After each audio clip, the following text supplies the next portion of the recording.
13 Card Civic Exchange, the show that's looking for an official water sponsor, so Jesse will actually drink the water as Dr. Like, calls I him to. probably need to. And also, due to a scheduling error, thanks once again to Jesse, and probably lack of water, is the podcast that almost became the first podcast that Taylor Swift was on, but we fell just short. To be fair, I loved her first. I'm lying. Oh, my God. I'm lying. Oh, Jesse's a big dude, but Travis Kelce's Some big. white dude in run direction loved her first. This is true. Anyway, welcome to the show, everybody. We have a loaded show because holy crap, wrestling went off recently.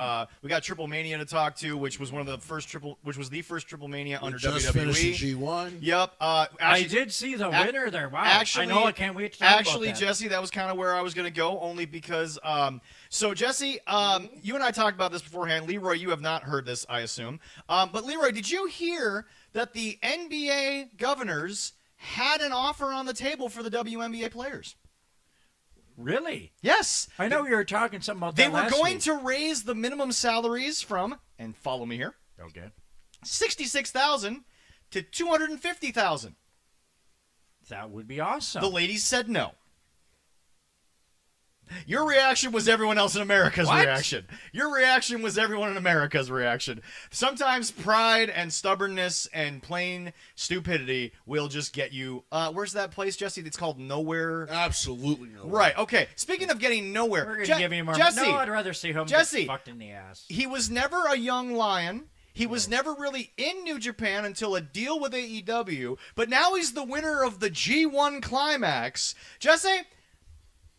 And he's still in the Don Callis whatever fuckitude that's in AEW.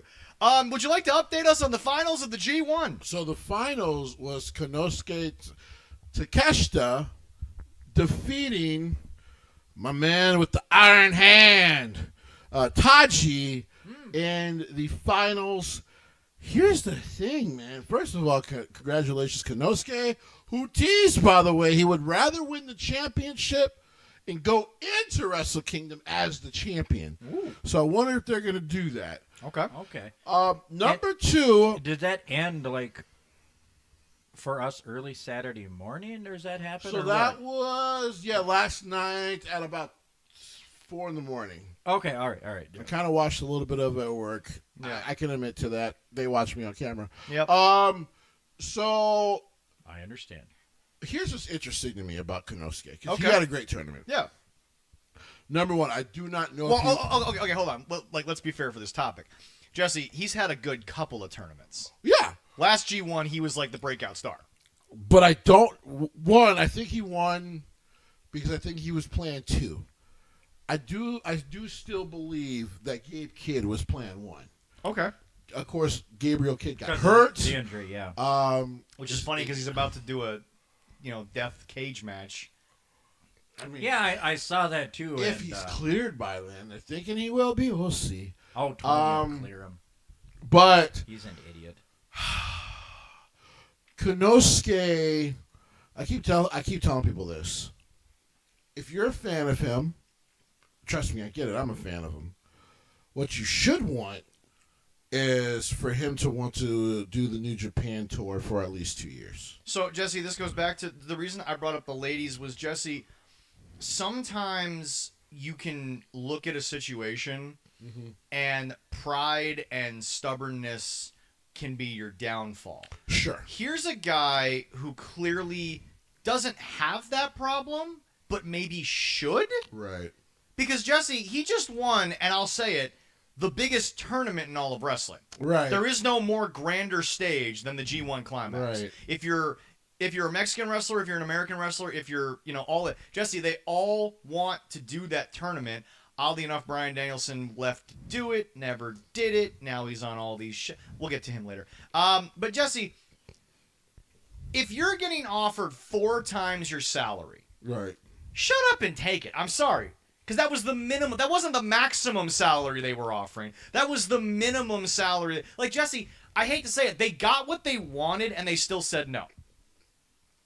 And as we all know, pride will go with before your downfall. But, Jesse, here's a guy that I literally thought of because those two things were on my feet at the same time. I'm like, he's obviously frustrated. with the booking in AEW. Oh, yeah. He has multiple times said it in Japanese media. And everyone can say, well, the translation's not all... No, that translation's pretty damn easy to understand, folks. He's... Jesse, I'd like you to update us because you're the gaijin here.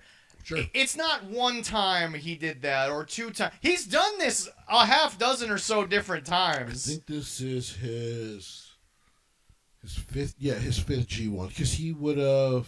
But no, I'm not talking about that. I'm talking about Jesse. He's It's his third G1. yeah, but he's complained in the media in Japan. Yeah.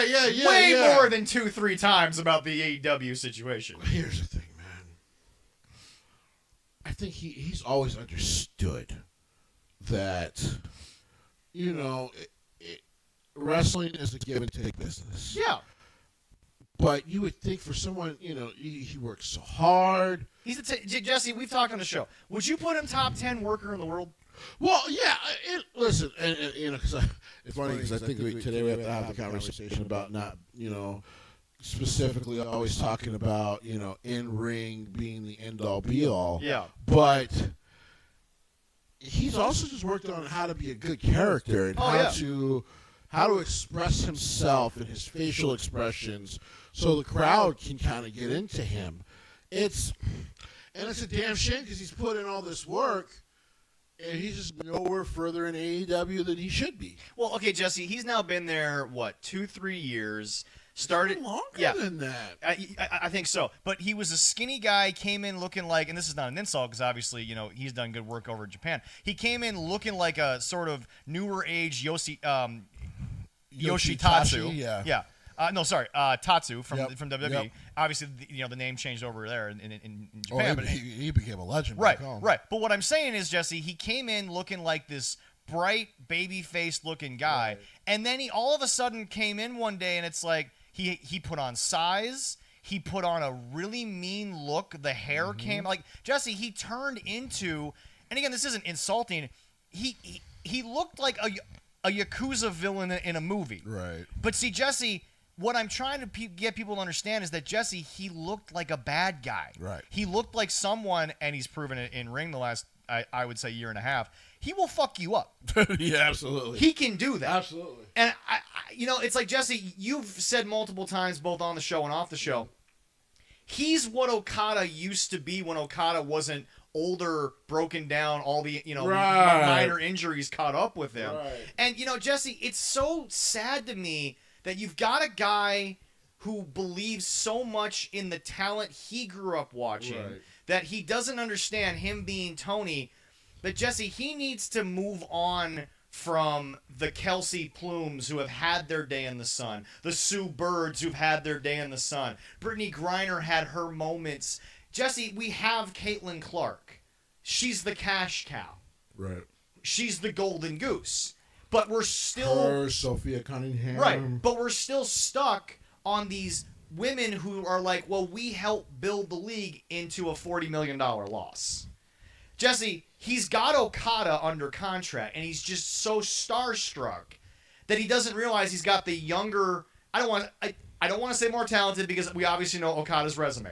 Talent doesn't equal physical ability. That's the two totally separate. We all know Kevin Nash was a good big man. Right. But those quads didn't hold up to a straw to a camel's back. But anyway, what I'm trying to point out is you can't see the forest through the trees. You can't see the glasses that are right on your nose. Jesse, he's cutting his own nose off by keeping Okada in the spotlight, and he's spiting his roster by not realizing this guy just won the G1, but he wasn't even there as an AEW talent, and Tony didn't make a big deal about it. Whereas WWE sends the guys down to, AAA. Jesse, they're WWE superstars. All right.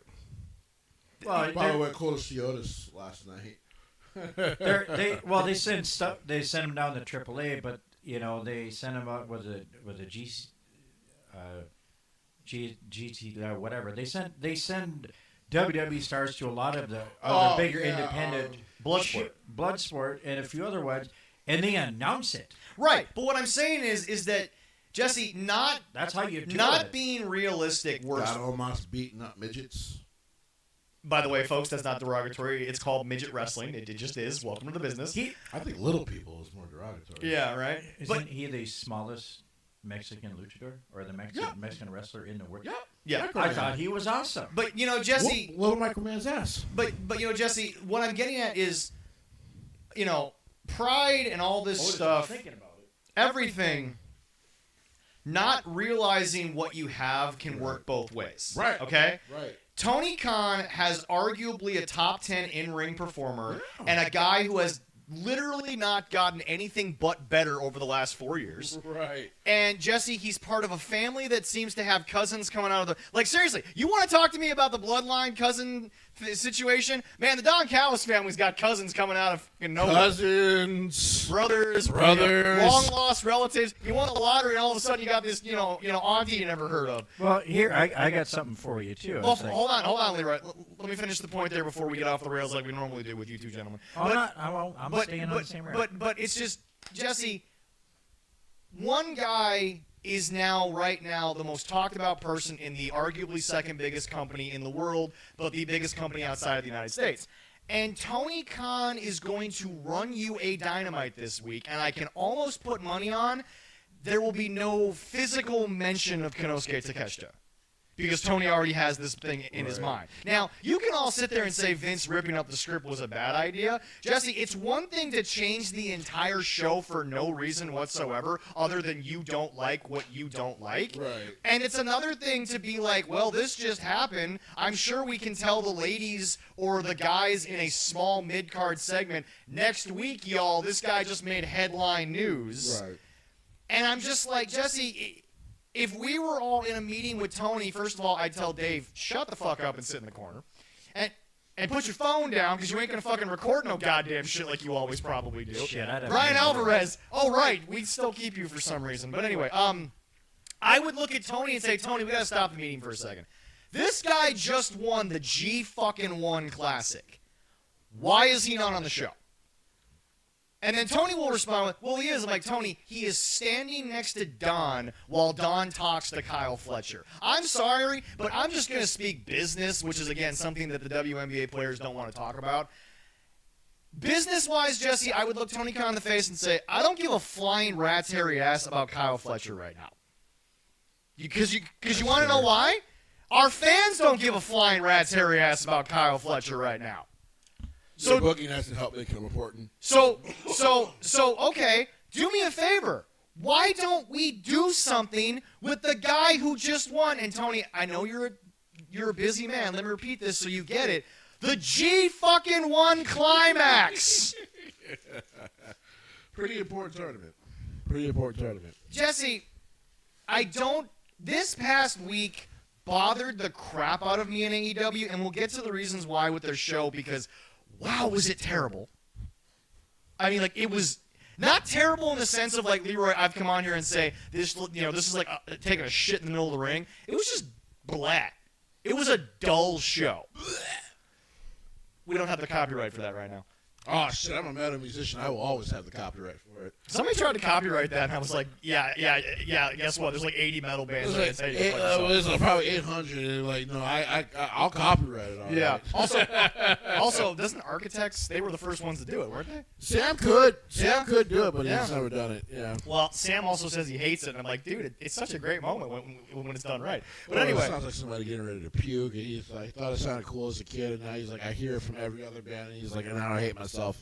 Starting to sound like Hayley Williams, who, like, again, can't get over the fact that her biggest hit, she's like, well, I feel like, kind of, did you ever mention the guy's name? No, so we don't know who he is, so stop feeling sad about your biggest Her hit. cute self. She's Yeah, so adorable. right? But anyway, no, Jesse, And tiny.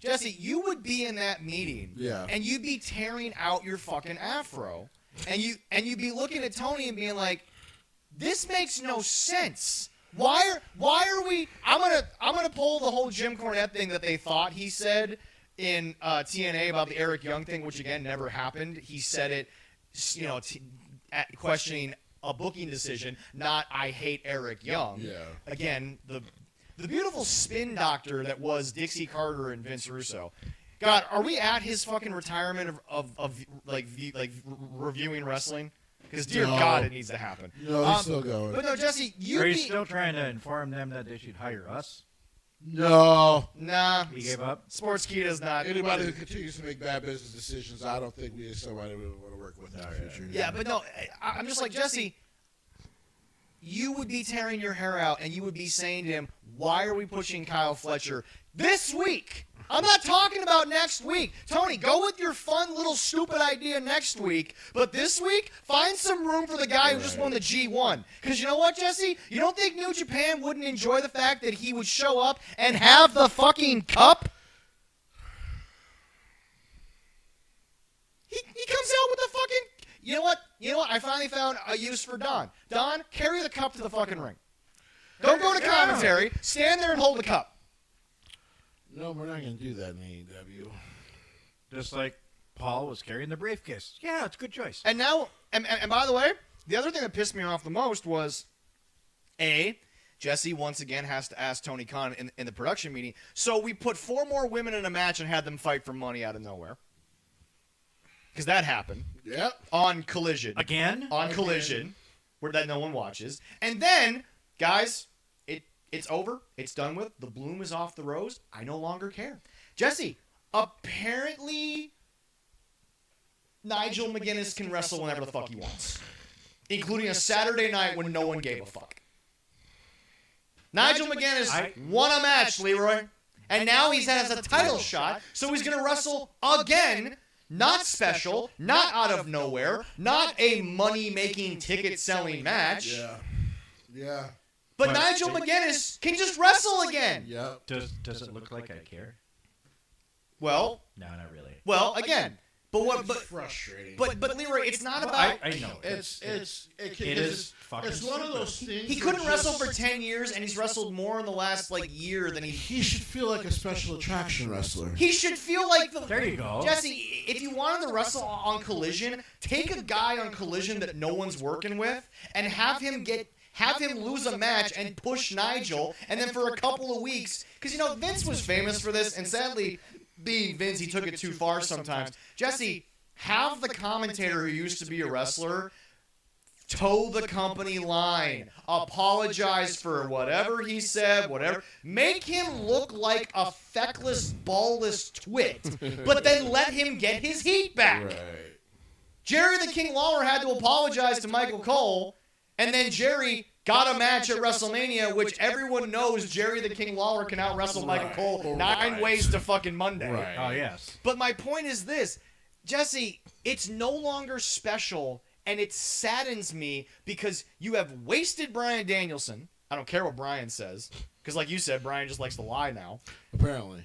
And Well, if he's paying him, even so. more annoying, Jesse, you've wasted Nigel McGuinness on some bullshit Yep. on a show that no one cares about except for one guy on a Facebook page that I follow. At this point, he's either mentally handicapped, and I'm somewhat serious about that, or he's just a troll because he always talks about, I can't wait to watch Collision over this WWE PLE. And the comment section is always the same. Hey, man, I'm an AEW fan, but you're the only motherfucker saying this.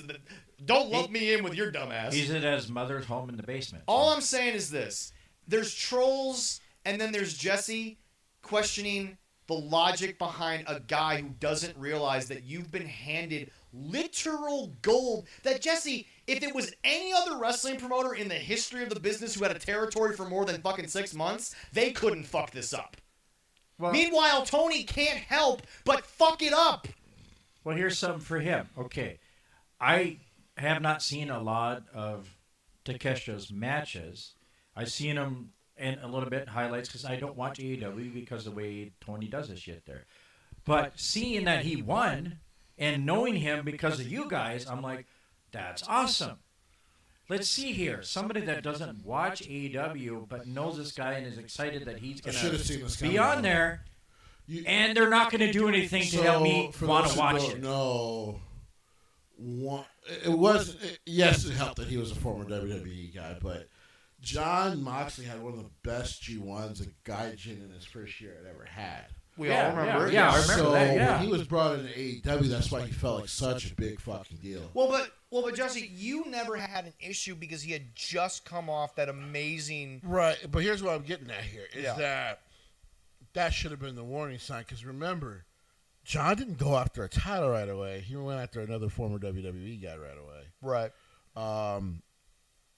That should have warned all of us. Technically, he went after Kenny He went after Kenny, and then ended up with Jericho. and then ended up with Jericho. Yeah. And it was just like, I don't know, a part of me that always stuck in my craw. So when I look at Takeshita, for a lot of us, you're like, yeah, but if I go back and think of the John Moxley thing, then he probably should have.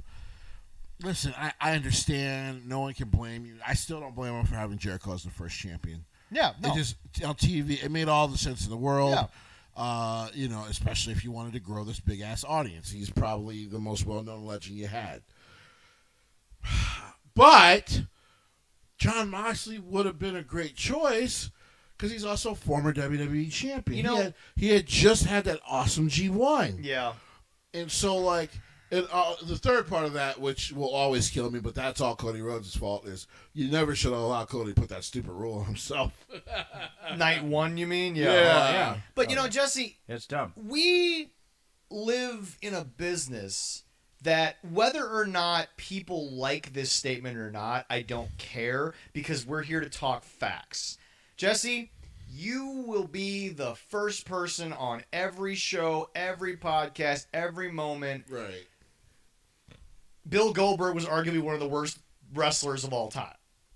Oh, yeah. Now, Yeah.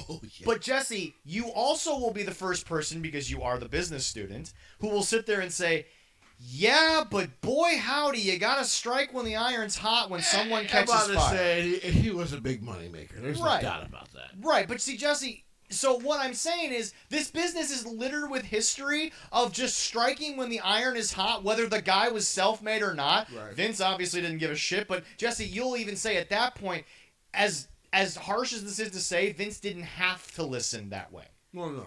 Because he'd already built the billion-dollar company. And he had enough really big stars in the company at the time. And then Right. he pulled weird things out of his ass for people to do. Yeah, but I'm just saying, Jesse, in a I didn't business... realize Bill Goldberg and Scott Steiner were once on Raw at the same time. Yeah. Yeah.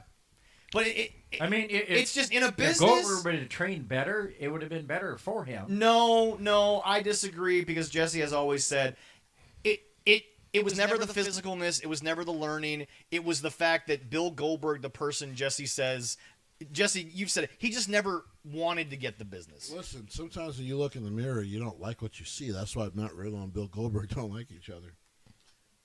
Okay, all right. Yeah. Did you see what we'll have to talk about that later. Yeah. But anyway, Jesse, so I don't understand why it's not being talked about that in a business that is built on striking when the iron is hot, guys just get over overnight, get over it. I mean, Jesse, we all remember because he actually just recently wrestled our boy Rampage. Leon Ruff was one of the biggest draws on NXT television. And Jesse, they gave him the top mid-card title at the time. They just struck. That was Vince, mind you. And the belt didn't fit him, but hey, that was all right. But that's my point, is that, Jesse, sometimes you just run with things. Drake Maverick, you just run with it. Now, yes, WWE has failed with the Karrion Kross situation, but there's still speculation onto what exactly will come out of that because, Jesse, they listened with truth. Now they're not, but at the same time, we all agree the arguably start to the downfall of Karrion Kross was a Triple H missed faux pas. You put him in the ring with one of the best, linguistic people in the business, and Adam Cole just ripped him apart. Actually, I think recently it was the fact that he got upset about that promo that is now very famous. I think that was post Royal Rumble. No, it was right after WrestleMania. No, yeah, it was WrestleMania. And apparently Triple H thought that was a work. By the way, if it was, well, at least you fucking heard him, buddy. And was a little offended by that. I'm just like, I don't know, like, listening to Karrion Kross tell that story to Ariel. I was just like, if Triple H is mad about that shit, me and Triple H are about to have a very uncomfortable conversation about, I'm sorry, who sat across from JR and said, I am the fucking game? Wasn't that you? Wasn't that you ripping your future father-in-law? That was you. Talking about his daughter didn't belong. Now, he wasn't fucking her yet. but talking about his daughter didn't belong. Nigga, that was you.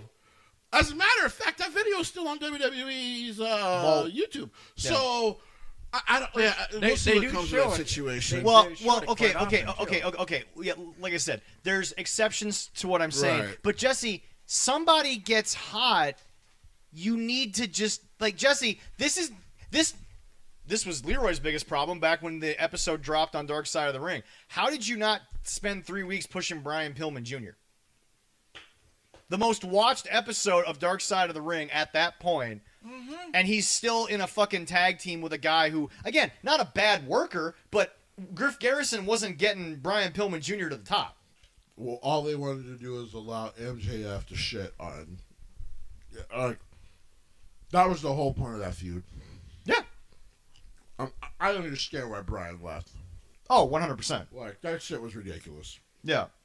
But I guess my biggest question to you guys would be, so, I mean, Jesse, how much longer are we going to sit here as an overall IWC and accept the fact that, Jesse, it's not even funny anymore that, like, the diehards aren't even mad at Vince anymore. They're literally letting Tony rewrite the wrestling business, which you don't do. You can't do. Because, Jesse, the wrestling business was built on, and I think I'm quoting Jake from his Hall of Fame, it's fucking with people's emotions. Because it got Dusty to stand up and clap like a goddamn schoolgirl because Dusty loved that shit. Right. But, Jesse, you watch wrestling because of Dusty, because of Rick, because of Hogan, because of Savage. All really big personalities. Right. But see, Jesse, these are guys who understood, because, you know, again, that line from Brock's interview with Pat McAfee resurfaced recently about, what's my Mount Rushmore? This is a business based on making fucking money. That's literally all this business is about. Like, Jesse, we love when kids can, you know, live a dream and all this stuff. You love that. You really do.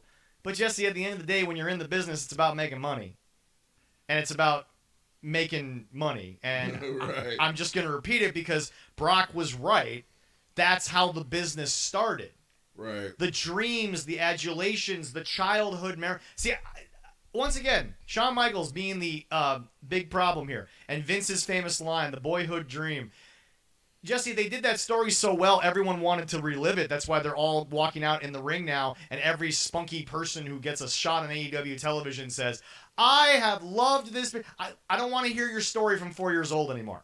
Okay? I hear it 7 times a goddamn show. I don't want to hear it anymore. It's a business based on personality, on individualism. And Jesse, yes, you can rewrite the same story. Shawn Michaels and Triple H have been doing it since they got the pen. It's true. But It's true. you still So true. but you still can't have 7 Shawn Michael like stories going on at the same time Right. and expect everyone to care about them. Because I'm telling you, I mean, Yeah. you look at Collision. It's the most directionless wrestling show on fucking planet Earth, and I watch fucking DDT. You fully admit that, yes. Y'all know what I'm talking about. Oh, yeah. I tell my buddy every time he gets on a plane to Japan, don't you come back the DDT World Champion. I ain't gonna see your ass until you lose that belt. Why did they chicken cross the road? Because this was following orders. That's DDT. Yeah, exactly. Well, I shared this. Went to see my mom this last weekend on Friday, and my cousin, she has a little boy. I think he's 4 or 5. Yeah. He started liking wrestling. Okay. He loves John Cena and Kane. Yeah. And I'm like, I told her, I said, hey, you know, there's a show coming up in Duluth. I can get you some tickets. You want to bring them? Jesse, we're talking about Kane. I know we're talking about the wrestler. We're talking about Kane, not Glenn. Not Glenn, Kane. He liked the mask because it was on. He loved it because they were on Scooby Doo. Right. So he watched that. And I said, do you think you want to go? Yeah. And I asked him, and he'd want to go. I said, yeah, you can come meet the wrestlers before the show. And I love it. And that's the thing that I think people have to get through, although we do need to have a conversation about that stuff because we'll talk about that later. But anyway, we also need to understand that Jesse, we're at the point now where it's no longer Vince hate. It's you guys have convinced yourselves. It's self-loathing. Okay, go ahead. It's Yeah. Expand on that. it is this inability to like. I mean, and I see it in politics all the time, and it gets fucking egregiously You need a whole box over obnoxious. there? Yeah, yeah. Have we not established this as 3 fat guys? I just can't gain weight. You're not that fat. Me and Jesse are. Exactly. 3 fat guys, 1 can't gain weight. It is Just wait. this inability to actually understand what you love. Yeah. Like the plot has been completely lost. Jesse, it's okay. You can say most of the GOP. Our wonderful friend from the show, Jana Pride, has a wonderful series going on Facebook that just exposes the worst people in the GOP. But Jesse, you can just say some of them are gay, so they hate gay people. By the way, We gotta feel try to free get to her go on. subscribe to Jana Pride. We're hopefully going to have them back on the show. Absolutely wonderful person. Wonderful Love to get human her. being. Love to get her back. Yes. Great at her job. We'll have to work on that one. it We just- gonna It was work on wonderful that to talk to. It was Yeah. really wonderful to talk to. But Let me Jesse, say it for Jana as far as these people and how they connect with the sickos. yeah. Just because you can't look yourself in the mirror does not give you a right to judge others who are okay with everything they see. There's nothing wrong with wrestling outside of AEW. As a matter of fact, pro wrestling is in the strongest place it has ever been in.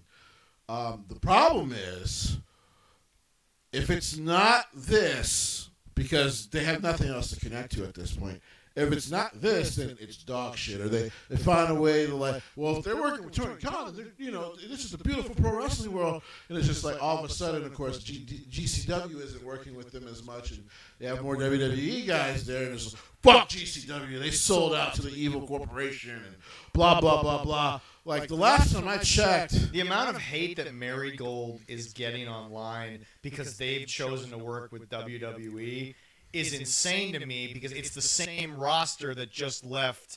What's Joshi Wrestling? I'm sorry, I can't think of it. Stardom.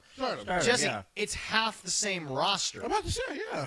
but they're no longer the great Joshi women because now they're working with Marigold, who has a link to Connecticut.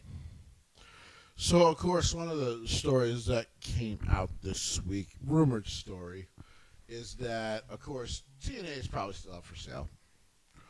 But TNA, the current owner, will not sell unless the buyer will be friendly to WWE. Because he's not stupid. He's seen the money the company has fucking made. Jesse, pause right there for a moment because this is something I've needed you to explain. So let me paint a picture here. Before this partnership, when was the last time Total Nonstop Action put 7,000 people in an arena for a pay-per-view? 2013. Could you repeat that, please? 2013. That's many years. Over 10 years ago. So you're telling 12 me years. that in the entire time that AEW was partnered with TNA, they didn't find a way to put 7,000 Not people once. in a show? Not once. Really? Not fucking So once. you're telling me that that tiny little By the way, we're running out of time. yeah. The Armory show is starting to sell out. We're running out of time. I'm out, boys. I got too much shit going on. When is that show again? That's called. I think It's in September, isn't it? 15th or 16th. Yeah, It's boys. Yeah, it's a boys. Thursday and Friday show. Yeah, I wish boys, I had love some extra you. money I've for got it, too. Hailstorm, Sleep Token, DPW. Don't forget, we also have to go down to our boys there at MAW. But Women's November. Women's a Nation. November, we're going to be busy. I'm Remember? also paying a mortgage now. Money has to factor in. This is NXT. I'll see what I can figure out. No, this is TNA. Jesse, you know what? Oh, yeah, then I can definitely see what I can figure out. Jesse, Zach grew up and he's a big boy adult now, so he has a house. Which, by the way, is a very It's a gorgeous wonderful. home. You have been there? Congratulations. He has more bills. Still don't know how those boxes got there. I don't give a fuck what Rampage says. Or you. I have no answers. Hey, speaking of that, Jesse. As a matter of fact, my lawyer told me I should plead the fifth. Hey, My Jesse. My aunt told you to plead the Jesse. fifth. Jesse, Zach probably doesn't like that. Did you see that new shirt they had going on at Too Deep? Oh, that. About the corn eating my vert? Because November 30th is DPW here in Discover Pro Wrestling here in Duluth. And I think that shirt's still on it's kind their of funny page. because No, it's been removed. there was a shirt that was kind of It's been removed. advertised as Paul Burke likes to eat his corn The long way. Yeah. And It's off. I didn't check. Dang it! I didn't get my shirt in time. There was a hack. There's an investigation going on to figure out how they got in. They're blaming former owner Eric Nordstrom, which doesn't seem fair. I know Eric. He He's wouldn't a do sweet that. guy. He wouldn't would do he would that. never do that. I cannot claim nor deny or accept responsibility that I would do that. I will be in attendance for the show. I'm gonna have to go make my own shirt like that. Man. You probably don't have to. We'll see. Okay. We'll see. Yeah. Back to the topic. Oh, and by the way, before we go back to the topic at hand, Joey Jet Avalon gets his fair shot, hopefully, at the championship. That's one hell of a main event. I am looking forward to that. This is Paul Burke. It won't be a fair shot, but he does get his shot at the championship. That is true. Great match. Who graciously gave the shot to Joey Jet Avalon? I'm gonna guess X. Part of Century. Mate, You're making my point. do you think a shovel might have been involved in Pause. finding this situation? Question. The generosity No. of Century just I think doesn't a shovel was Paul, part the of the invitation reason. is now out there. Come on to the show, sir. Yes. Because I want to know, is X actually a part of Century? They keep putting stuff out and I never see X there. Yeah, That's true. look, okay. We'd love to have I can Paul on. understand when we obviously look at Leroy and we know the story of Jesse. I can understand you guys not understanding that sometimes people pull for each other and that there's a plan in place. Clearly there's never been a plan, Leroy. Look at the beard. I mean, Cal says all the time. But, all I'm saying is that sometimes plans... Brand your Keo, I'm going to slap him. I'm not bringing him donuts. I offered him donuts for doing something nice. I'm going to not get him donuts anymore. It's not my fault that you can't just accept the fact that, you know what, sometimes beards need to just step aside for other beards. Before we go back Not to what we're for talking him. about, listen, Paul, you are now invited. You let us know. Listen, without you, Paul, this show cannot exist. It's the first bit of logic you've spoken. And Darren Corbin. But We love you, Darren. you are welcome to the show. My Please, nuts don't, but I love you, Darren. let us know, is X a part of Century? Because I keep seeing all this new promotional stuff, and X is not there. Is Rampage on it? Well, of course, his black ass is on there. He found a way to get his little bit of money after accusing another black man of stealing boxes. I still don't know how they showed up to your house. All I'm saying is, Do we need Rampage on here maybe too? a Rampage, you are invited back as we've had him. We've as had him guest. on a little bit, yes. It's moments like this why people keep saying the show's been slightly off the rails the last couple of weeks because you guys just can't get over your oddly strange hatred of Century. You're allowed in the building. I'm sorry, I wasn't part of these decisions. I don't hate Listen, Century. I will be there as a fan on the 30th. I'm upset how they're treating my friend, but I don't hate Century. I don't like what they're doing, To my but I don't hate them. former other security members, understand. I'm gonna go as a fan. So just like he did, I'm going to buy a ticket. There we go. So you're welcome onto the show. Now back to what we were talking about. There we go. Yeah. Anyway, so Jesse, so what we're saying is, and I want to once again clarify for our audience, in an almost year-long partnership, they were still in that very tiny soundstage in Nashville. Yes. Okay, so you're telling me that for an entire year, they were unable to raise the level of what, once again, sorry, diehards, the only thing that matters in this business, ticket sales. Correct. And yet WWE and them have just gone over, I think, a year and a half, maybe two, and they just put, 7,000 people in a building for a pay-per-view. By the way, not too long ago, 12,000. So to be fair, I think the partnership with WWE has worked out pretty damn well. So back to your point, Jesse. So you're telling me that the guys who are making everybody money are working very well with things. You don't disagree with the current owner trying to sell something, but telling the other person, don't piss off the reason it's making money. Which is fair and good business last time I checked. Yeah. So things the poll ads don't understand. Got it. But TNA was doing. I mean, they weren't doing as good as they are now with the partnership with WWE, but they were slowly starting to move up and grow. Scott was doing a And wonderful then there was job. that awkward period where everything kind of got stagnant. Oh, wait, Jesse, wasn't that the partnership with AEW because they killed the whole fucking main event scene? That's true. But then, is it Does after anybody that? remember the They person? came back after that. Leroy, Oh, do you remember the person who had to go back to TNA after over a decade away, the last time that they did it in 2013, who had to go back just to reclaim the main event scene? Oh, yeah, right. That was Christian fucking Cage. Yeah.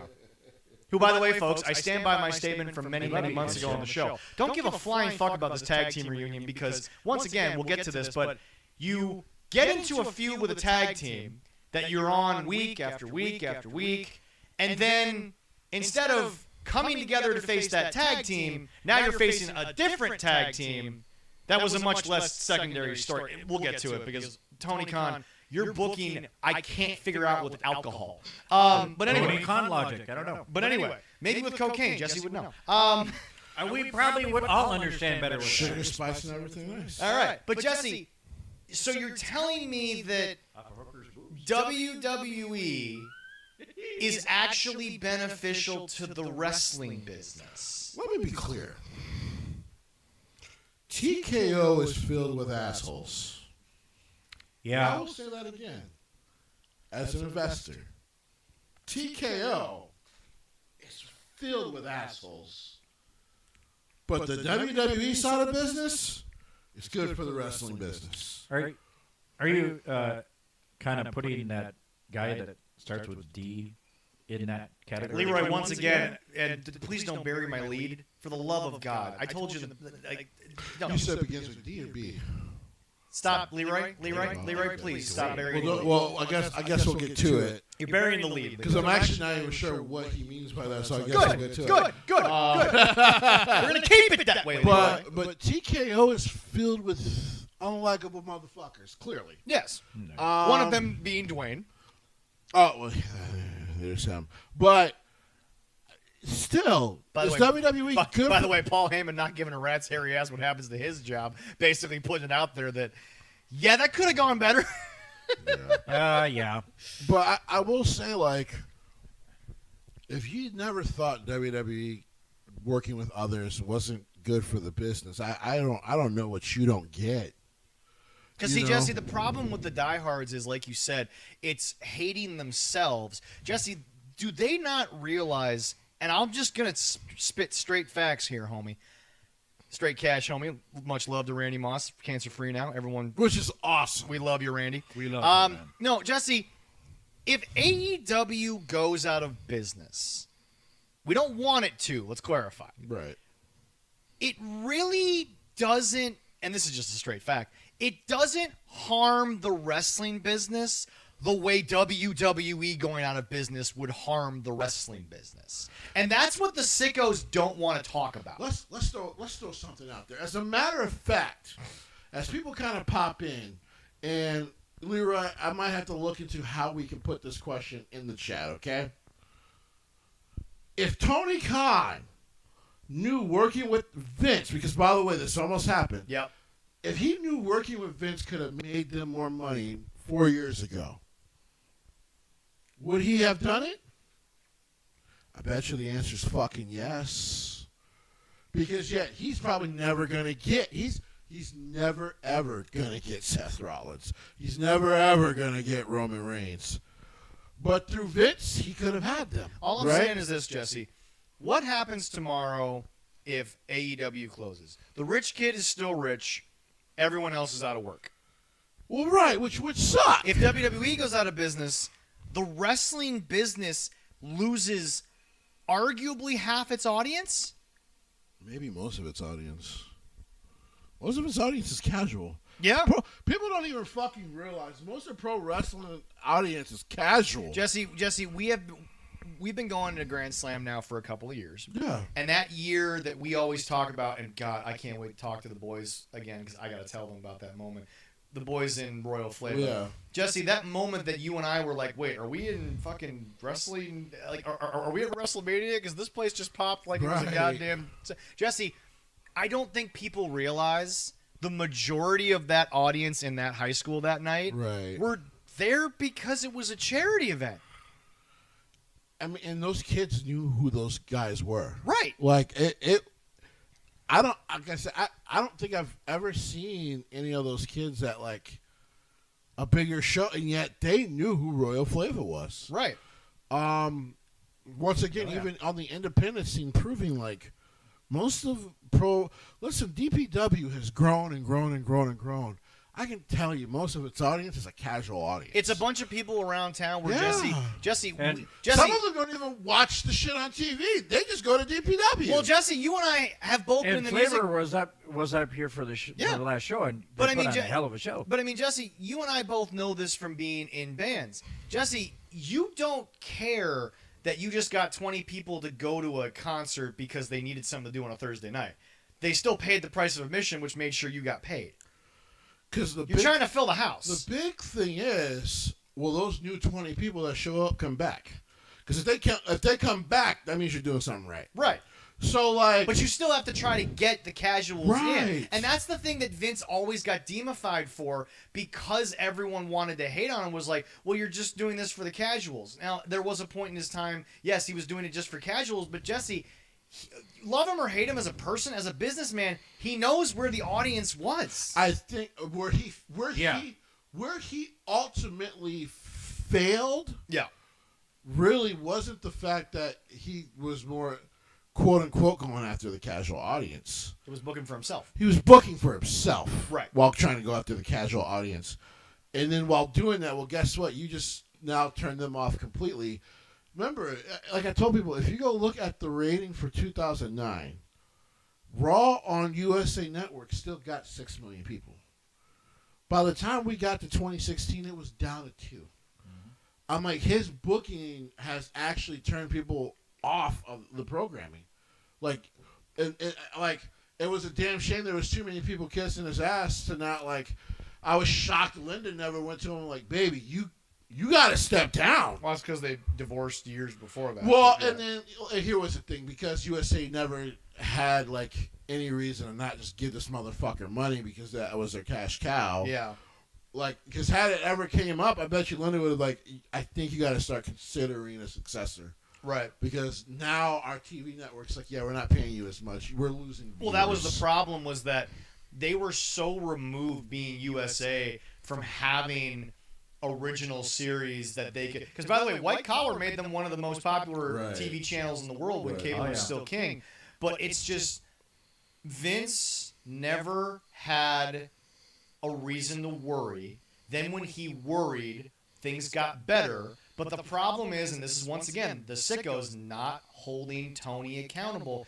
Jesse, let's put you in Vince's shoes. After 2 weeks of watching Dynamite, you wouldn't worry as much. I'm not saying you would have taken it less serious than Vince did. I'm just saying you wouldn't be I'm sorry, you would have done the same thing Vince did and been like, let's still work hard, guys, but we don't have to work that much harder. Well, here was the other thing. The whole getting offended. Like, you put NXT against it for a reason. And then the minute I would have saw the numbers, I don't even need to be Vince. If I was helping him run the company at the time, I'd have been like, just like Triple H keep doing his thing down there because right now that's the competition. They're barely beating my developmental. Okay. Jesse, I don't think people realize that once Cody left, the first 6 months without Cody Rhodes, name a moment from those Dynamites that meant anything. They were so directionless. It really wasn't until they got CM Punk back that they took a bump back up. Yeah. Which made all the sense in the world because he's a legend. He's well known. Yeah. But even that didn't fucking last. Well, that didn't last because, again, you put a bunch of people in charge who aren't taking it serious. A bunch of kids who couldn't fucking manage a target. Yep. Best line I've That was a good That's quote. really the best line I've ever heard in my life. It was so good. Also, That- why did Target have to catch the stray on that? I don't know. Ah, they know they're shitty. Yeah. And some great. Oh, damn- come on. And some great damn. Come muffins. on. How can hey, you can't believe in a company whose actual real slogan that they never put in a commercial is Target, when you pay a little bit more not to go to Walmart. But anyway, And they're a lovely Minnesota company. Aren't I based out of Minnesota? yeah. Yeah, based out of Minnesota. No wonder they suck. You know what's funny? Colin Cowherd recently actually compared Minnesota to Dallas, and here's why he did it. Obviously, Dallas came in as the most valuable NFL franchise by a fucking country mile.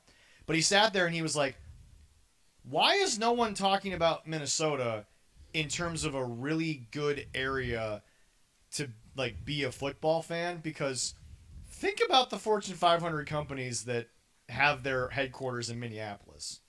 Yeah. There's a lot Like, of them. like Jesse, people always want to poo-poo the cities. The cities has a lot more money in it than people think it Well, does. yeah.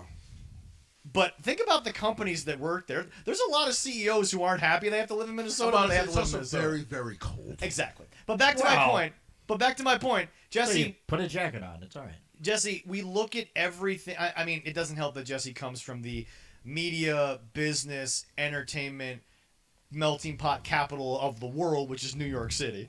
Yeah, a lot of shit out there. Yes. But I mean, Jesse, Still got to go there. the theme of our show the last, I would say, 6 weeks has really started to become the sickos will not just admit that they're the problem, even slightly above Tony, because there's enough people. When you have someone like Tony Khan who will take every good thing someone says and run to the hills for it and then just ignore the bad stuff, you kind of get a situation where, okay, guys, we got it. Guys, what are we doing? Because, see, Jesse, back to my question. If WWE closes tomorrow, the wrestling world ceases to exist as we know it. It suffers. I'm not saying it closes. No, hold on. Yeah. Hold on. What do you mean? Let me explain. Okay, take my qualifier. Ceases to exist as we know it. Well, I'm just saying it will Yeah. definitely deeply suffer. It's not over. It's not over. No. But we don't But have. that's a huge hole. But Jesse, Very big. now let's just be honest. 6 years down the line, AEW closes. What casual fan really knows? Right. What ESPN's not gonna fucking notice. No, they won't. We just have one less thing to talk about, unfortunately. Oh no, Leroy, you don't understand. I have been given so much shit online. If AEW closes its doors, I will become famous because I will get 7 years of content out of that. Oh, really? Because I will just say I told you so for fucking 4 of it, and then we'll give an analysis as to why it closed down. Okay. But anyway, All Jesse, right. ESPN. I am ready for that. ESPN's not going to notice. CNBC's not going to notice. Fox isn't going to notice. No one will notice. TNT will just stop paying for this shit. No one will notice. If WWE goes away, a multi-billion-dollar corporation in TKO loses the biggest cash cow they have. You're talking about TKO losing an estimate like $8 billion if it closes its doors. Right. Yeah, they made That's him a a large chunk of change. money. Right. And by the way, Jesse, Damn. some people like to tell me that you completely have no idea what you're talking about after last week's segment, but if AEW also closes, Cody Rhodes loses some money in this too, because Yeah. some people just Yeah. say you pulled it out of your ass, but clearly you have sources you could cite of where all this stuff came from. You know what, Leroy? I'm going to do you a favor. And I did see that because they didn't disclose where it came from, and then Jesse, I'm you going to do you like a me. favor, Leroy. Yes. Are you gonna give me I'm stock going in to send you Cody? some stuff so you can plant the breadcrumbs. All you guys got to do is go to our Facebook or our Patreon. I will plant the breadcrumbs. Good luck. He's gonna Easter egg you like Taylor. That's right. Only He's gonna I- Easter egg you like Taylor. Dude, by the way, Only $1. By the way, I didn't realize until the New Heights interview, Taylor Swift is the sleep token of the fucking pop world. She puts so many Easter eggs in her shows, it's ridiculous. And that nice dollar will help us make our way to SummerSlam next year. I absolutely. Patreon.com/13 subject to change podcast. Once again, that is patreon.com/13 subject to change podcast. Go subscribe for $1. More content is coming. We actually I did a little bit of a poll on there, even though the show was late. I apologize for that. But I did a little bit of a poll, so go vote now. Because guess what? Your answers and your thoughts will get brought up on the show. So, patreon.com/13cards, subject to change, $1. I keep telling people, because I've said it for 10 years, and this relates to Tony Khan. I'm like, you don't have to like her music. No. But when I hear her in interviews, I like her. Yeah. That girl's not dumb. No. And she's really wholesome, but she's also very, she's shrewd. And she's just like you in the sense that, Jesse, you love creative things. So I can't imagine you creating something and letting somebody else own the creative license to it. No. I can't imagine you ever allow No, as an artist when you're beginning, you almost kind of have to. Yeah, but remember, Taylor said on New Heights, bands are now signing deals, but the negotiations are, we want our masters after... I'll reopen it. It's probably closed again, but I'll reopen it. We want our masters after a certain number of years. Right. That's what they're now negotiating. Right. Because, Jesse, as somebody as creative as you, if you put all your time, effort, and art into the music videos, the lyrics, the music, everything, Jesse, I can't imagine you having to go to somebody else to approve it. That just sounds like lunacy. Yeah, that sounds fucking insane to me. And you know, it's like you said, shrewd, because what did she do? She didn't appeal to, because by the way, Jesse, the Eras Tour set her up for life. Yeah. She didn't need the money of her masters, but being the creative person that she is, she wanted her life's work under her own. Jesse, Taylor Swift didn't get her masters back to make $100 million more dollars. She got her masters because it's her life. Right. It's her on pen and paper. Right. That's not shrewd to walk into a business and say, I don't care what it costs. I just want my vision. I don't care about the money. She may have been in the red when she bought her own shit. She's not anymore. Yeah. I told her about that area story. I'm like, she might have been in the red when she had to go buy her own shit. She's not anymore. Ooh. So, Of course, by the way, folks, let's look at what Taylor Swift has done for the music industry. Bands are renegotiating differently. Spotify's actually somewhat paying based on a different scale that she changed. She has her masters back. And, oh, yeah, what's this weird thing, Jesse? She literally told everyone you can just re-record your own fucking albums. right. Yeah. Because remember, Jesse, she said on New Heights, they didn't tell me I couldn't record or re-record because nobody thought it would work. Right. So you can hate Taylor Swift fans all you want. They ultimately allowed her to do something that had never been done in music. That's why, like I said, I like her. Yeah. You like Tony Khan, the person. But I do not think he's a bad dude. but as a businessman, As a pro wrestling booker, he is dog shit. See, as a businessman, he's also bad, and we don't talk about it enough. well, because Daddy Because, will. like, Daddy covers a lot of issues. But Jesse, that's the other thing. From a business standpoint, I really hate to tell the sickos this. Let's look into Stodamus's crystal ball. Jesse, let's say tomorrow we get the news. AEW has been sold, and whoever bought it liquidated it. Okay? Yeah. Quick question for you. Tony Khan loses how much money? That's a good question. No, Well, no. he loses nothing. That's what I'm saying. No. Stop there. It's Yeah. over. He loses nothing. It's his daddy who loses money. His father loses. Well, but Jesse. Oh, yeah. But Jesse, they're not even to the level of the Jaguars in terms of money. Shad takes a slight hit, then the new NFL contracts hit, and Shad don't give a shit. I mean, if they liquidated AEW, that's probably money he shit out on a brick in a glowing toilet. Yeah. So, like, he probably doesn't care too much. Right. But Jesse, you can't tell me it's the better business or even the better place to work when you don't realize that, Jesse, tomorrow, your buddy, the one signing the checks, he has no real stake. He doesn't need to feed his family. They're fed for generations. I think Nick Khan is allowed to be a little bit shrewder because I think his thoughts are, yeah, you can go to AEW. They might offer you better money. Yeah. Are you going to be happy? And that's another thing the sickos don't want to talk about. Jesse, the locker rooms have flipped too. Because like Triple H came in, and Triple H's legacy isn't his booking; it's how he fixed the locker room. it's like I told people, I'm like, I don't think there's any faking. Like, there's true leadership in that locker room, and it's not just leadership. It's an ability that whenever the company takes on something that takes a lot of heat, there's enough people there to keep it steered right, including Triple H, even though he's terrible with public speaking.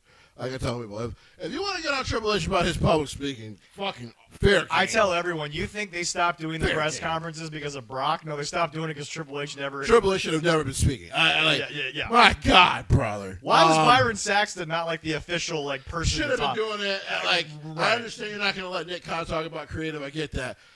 Go let Byron do it. Like, Byron's a great speaker. because Triple H sometimes you're like, dude, shut the fuck up. Like, Right. no wonder Sean has admitted, like, I don't like doing the preference call. That's not who they are. No. No, they are talent. That's probably the part of their business that they're like, how the fuck did Vince do this every Right. week? But yeah, no, it's a locker room that So Brock Lesnar comes back. Of course, the company takes a lot of heat. But the company's taking the heat, not Right. the wrestlers. The wrestlers, though, handle it very well. And by the way, folks, if you haven't learned by now, Brock's not walking into a locker room full of people. Brock's got his own private shit. Well, he's not walking into a locker room at all. Brock Lesnar talks. another room. Brock Lesnar talks to who he wants to on the days of shows. That's it. Now, what's interesting is before the reports came out, the allegations and shit. Yeah. For people kind of forget there was, I think, because of course he was still pretty kind of active and was doing the stuff with Roman and Cody and all that. Yeah. A little bit with Sami Zayn, which was a lot of fun. Yeah. And it was said like he was happy in the locker room. So like I do wonder if like at some point maybe. Because he can probably only say but so much legally, even though he's not going to go to prison. Even though he's in the lawsuit, he's not going to go to prison. Yeah. Because, by the way, Janelle Grant's lawyers have never brought anything criminally against Brock. No. Because to be fair, it takes two to tango, and like she is the victim. Yes. Let me be clear, she is the victim. You're just speaking from a legal perspective. This is all legal. Yep. She is the victim. Yep. But she also never told him no. And Which- I get it. Which, Was by out the of way, fear to Vince. which, by the way, to all of you people out there who are being triggered, the law doesn't care. I'm sorry, it doesn't. And by the way, like that's why people like me and others yelled at Brandon Thurston who understand this. Like, dude, the only person he's really in trouble with, besides maybe having to sacrifice some money, is his fucking wife. That's it. But also, Jesse, remember, the reason why Brock really wasn't jumping to, clear his name was he was getting paid by TKO the entire time. We're now realizing. Well, there's also the fact that it sounds like there was maybe one actual encounter between the two, and then nothing else ever after. Right. And nothing might have even happened. Right. Now, it's interesting you bring up, TKO taking heat or Triple H with the locker room. There's another locker room incident, oddly enough, being reported by Dave, so that's why I've taken almost no validity to it. But let's humor Mr. Senile in California there for 2 seconds. Jesse, the locker room is unhappy that Seth kept this little secret. You don't think Triple H pulled everyone aside and said, "Welcome to the wrestling business"? First of all, I'm sure they were. You know who they went to talk to? Seth fucking Rollins. Like, bitch, you were just at my kid's birthday party with that goddamn knee talking about, yeah, man, I'm going to be back in a while. And then your bitch ass shows up and stuff. But I bet you they're all laughing. So, yeah, I bet you they are upset. But I bet you they're all fine with it. Like, you motherfucker, you got me. I thought you were hurt. Well, that was the thing. The report that Becky was unhappy. Yeah, she was unhappy when she trolled Jesse in that Still video. mad about that. Treating her like I would treat a Jets player who fucking fumbled the ball in the end zone. I'm not happy with Becky right now. Can't believe you use your own kid and then laugh in my face for believing because you use your own child. You asshole. You root for a team ran by Woody Johnson. I think she wins. Okay, to be fair, they have one more under Woody. I mean, listen, under the Hess family, we were garbage. Does the Hess family have a butt fumble to their name? Oh wow. No, but we have a lot of fucking 14 lost seasons. Under the Johnsons, yeah, I know, we know. Anyway, Really? it's the race for Arch Manning, and the Jets are already preparing for a speech. Anyway, That's not fair. We could just trade for your quarterback. all right. Yeah, we got some good backups. No, you don't!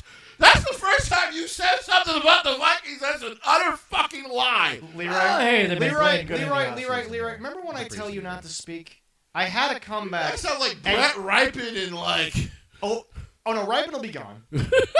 Because Well, we have a good, nice kid from the And Gophers. then, He of can have course, him. the Leroy, kid Sam, stop the kid- pretending well, you're the- helping. The kid Sam Howell, Leroy, who couldn't even beat out Geno Smith. Leroy, look at me. No. Shut up and let me give the comeback that Jesse can't fight. Oh, yeah? Take my quarterback. I'll keep the coach. Oh, yeah. I love my new coach. I think ours is better. Bro, I don't have Adam Gase back there. I mean, anymore. that's fair. You don't have Adam Gase. Like, I'm good. But back to the wrestling, Jesse. First of all, once again, Dave reports WWE is unhappy. I got to get some real clarification Listen, on that. I am sure wrestlers were unhappy. Right. And I am sure they have all hit Seth in the shoulder for it. Yep.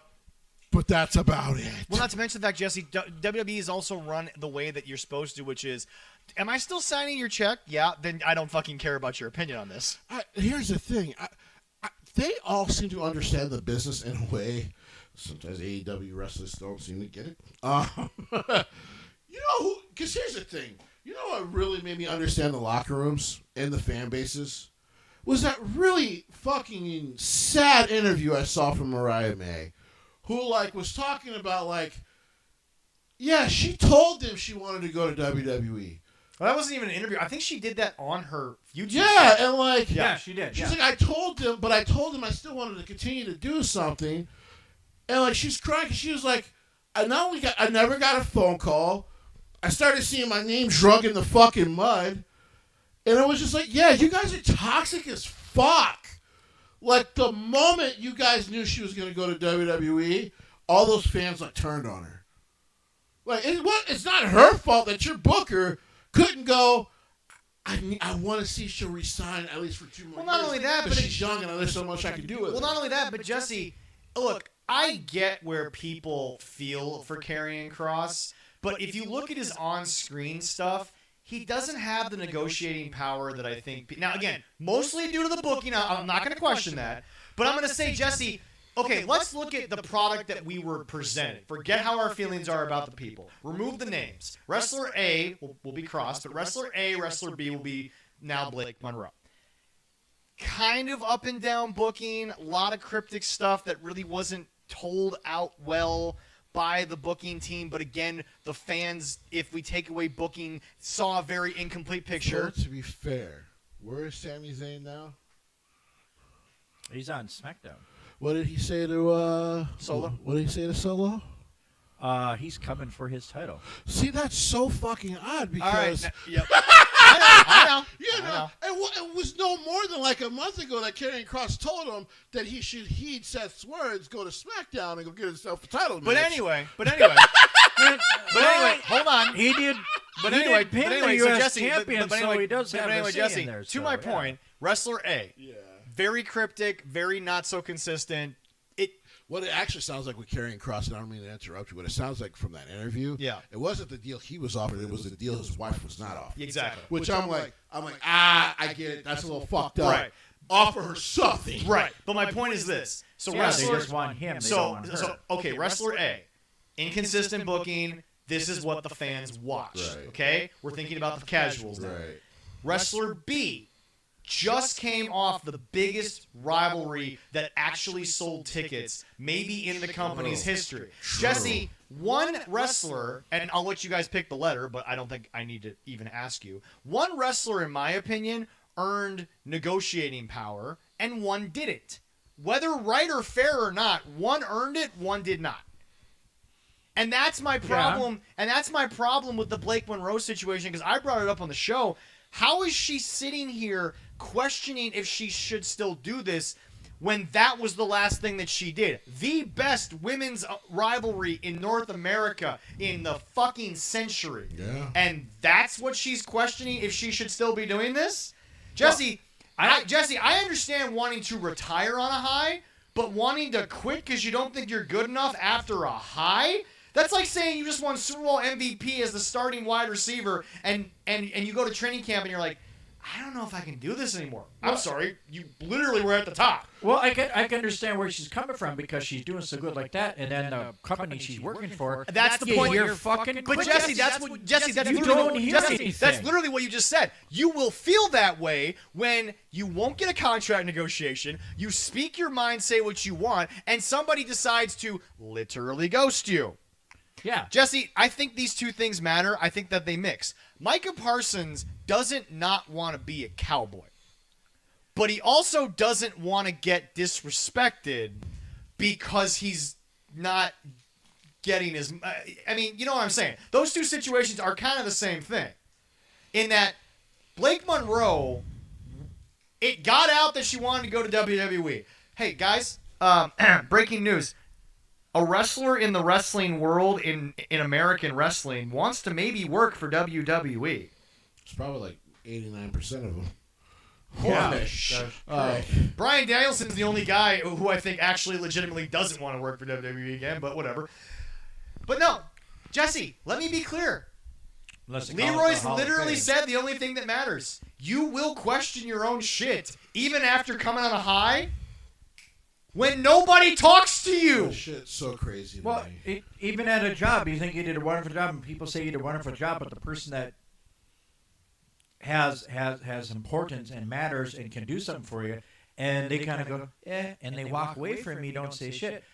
You feel bad. Even like it's, even with, as being a dad, your child does something, and you don't say anything to them, saying how proud you are and like that.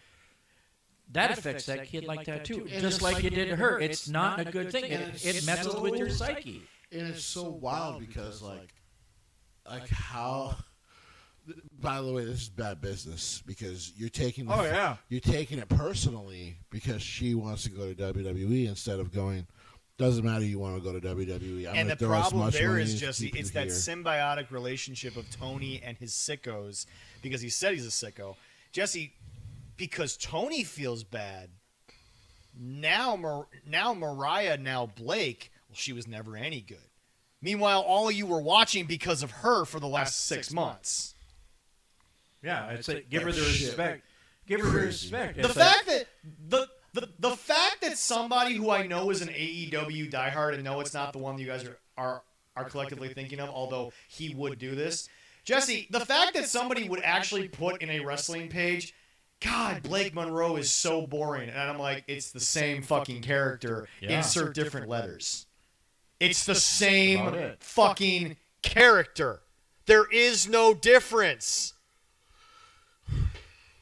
All Ego Ethan Page also, is the really same quick, character. I am Sean a Same. leftist. I am. Yes, you are. I'm a progressive. Spears. There's no doubt about that. Or Ricky Saints. Same. If you don't understand why someone would do a fat shaming story and allow Jordan Grace to tell her story, then you've missed the fucking point. You stood on a pedestal for no reason. What pissed me off, Leroy, about that wasn't the fact that Shawn Michaels had them do the fat shaming thing, because Blake Monroe's supposed to be a mean girl. That's what she would do. That's right? literally the fucking That's gimmick, it. And yeah. that was Jordan Grace's past. The point was to get to the point where you have the sit down with Jordan now, who will now have a bigger fan base, because now in a world where, of course, people knew who Jordan Grace was. They've had her at the Royal Rumble, had her on the main roster. But now you get to understand the woman. I've been following her for She's years. going to be a megastar because now. Please don't say that live on our airwaves. What? I have been a fan He of has been a fan of her. That's a for I've better been years. way a of putting fan it and for you. following That- her career for years. That's please don't say it like that. Go ahead, Jesse. What's so wrong that I've been a fan for a long time Say it like that. Thank you. Go ahead, Jesse. and following her career? Please don't say that. Why? What's wrong with following her career in TNA and everything like that? It was. You're not helping yourself. Please stop. I don't understand what's wrong with it. I'm not doing anything bad. I'm not following her in a car or something like that. I could Just not. watching her on I TV. could not believe the amount of people going, see fucking WWE. How could you fat shame her? You missed the fucking point. Bailey right now is doing a story where the character is depressed, and basically it's a complete. Y'all really want Bailey to go to a women's division that is dominated by her friend and no one in that division can get over? Yeah, sure. That makes a lot of sense. No. It's one of those things where, like, I'm sitting there and I'm like, how do people keep missing the fucking point of storytelling? That's what wrestling is all about. Because Tony Khan finally put the version of wrestling on television that doesn't have any storytelling. And no, people, Jesse will fight you on this. It's not New Japan style. they actually have storytelling. They have stories, yeah. That's what I'm trying to say. It might be more action. It might be more in the action. But by the way, that's what sports-based action storytelling looks like. Jesse, And they tell their stories differently in Japan. Cortland Finnegan and Andre Johnson got famous because they got into a scuffle. Sure. The story came out later, but what got everybody interested was the on-the-field scuffle. Sure. That's what New Japan does. They create a story on what happens in ring. Because if you're like, when you're watching and listening to the commentators, they're explaining what's going on. Only Okada creates a story out of, being in the ring that actually is kind of real, but that's because Young Boy decided to put his boot in that man's face. And he fucked around and he found out. Let's just put it that way.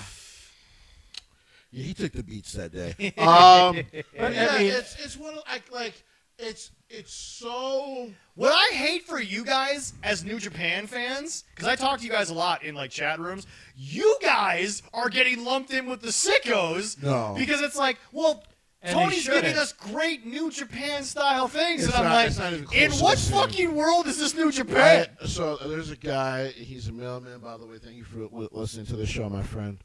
He just recently started listening to the show, and I appreciate him. Hopefully, we'll see him at DPW.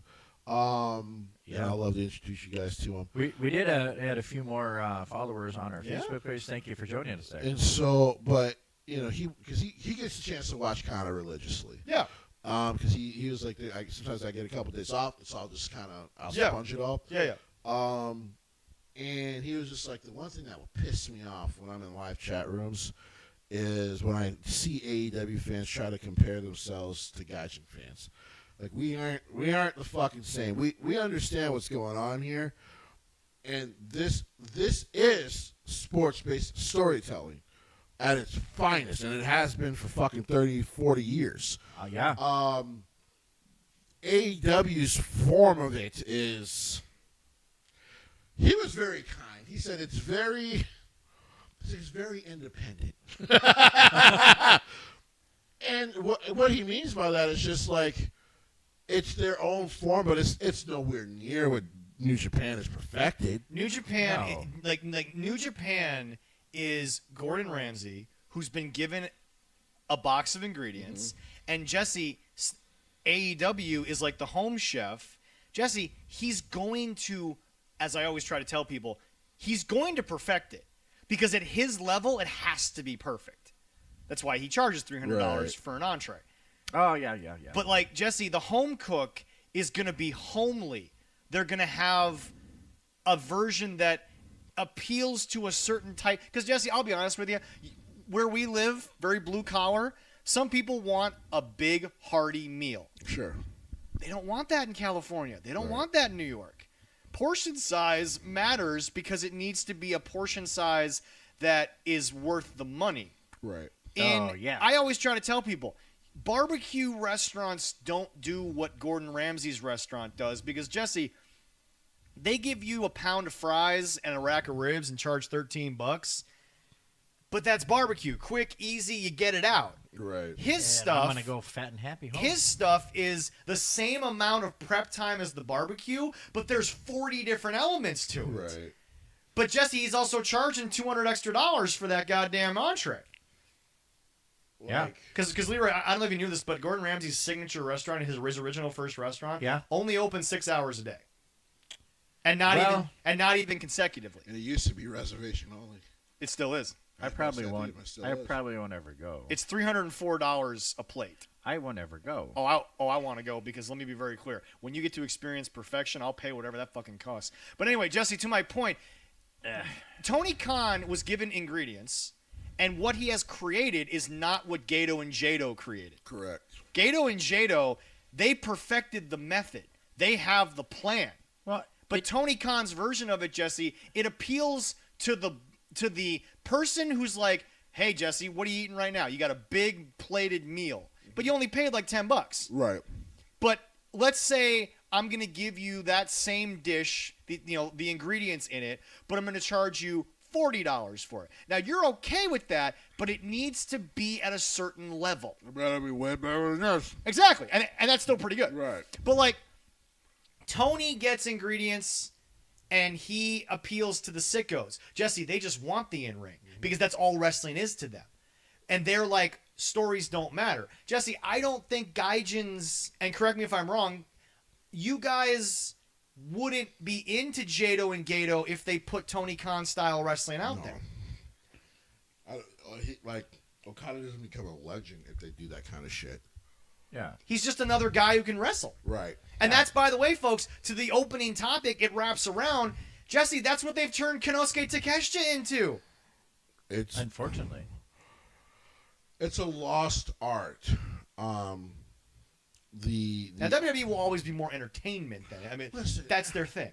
Puppet versus Well- puppet was great, Well, but yeah, it's also funny. It's Japan has their style that isn't that far off. What's of also what- funny to me, Jesse, we was do the hate here. that Finn Balor got for the puppet segment. I was like, once again, you guys really think that Fergal wasn't doing some stupid shit over in Japan Well, yeah. as well?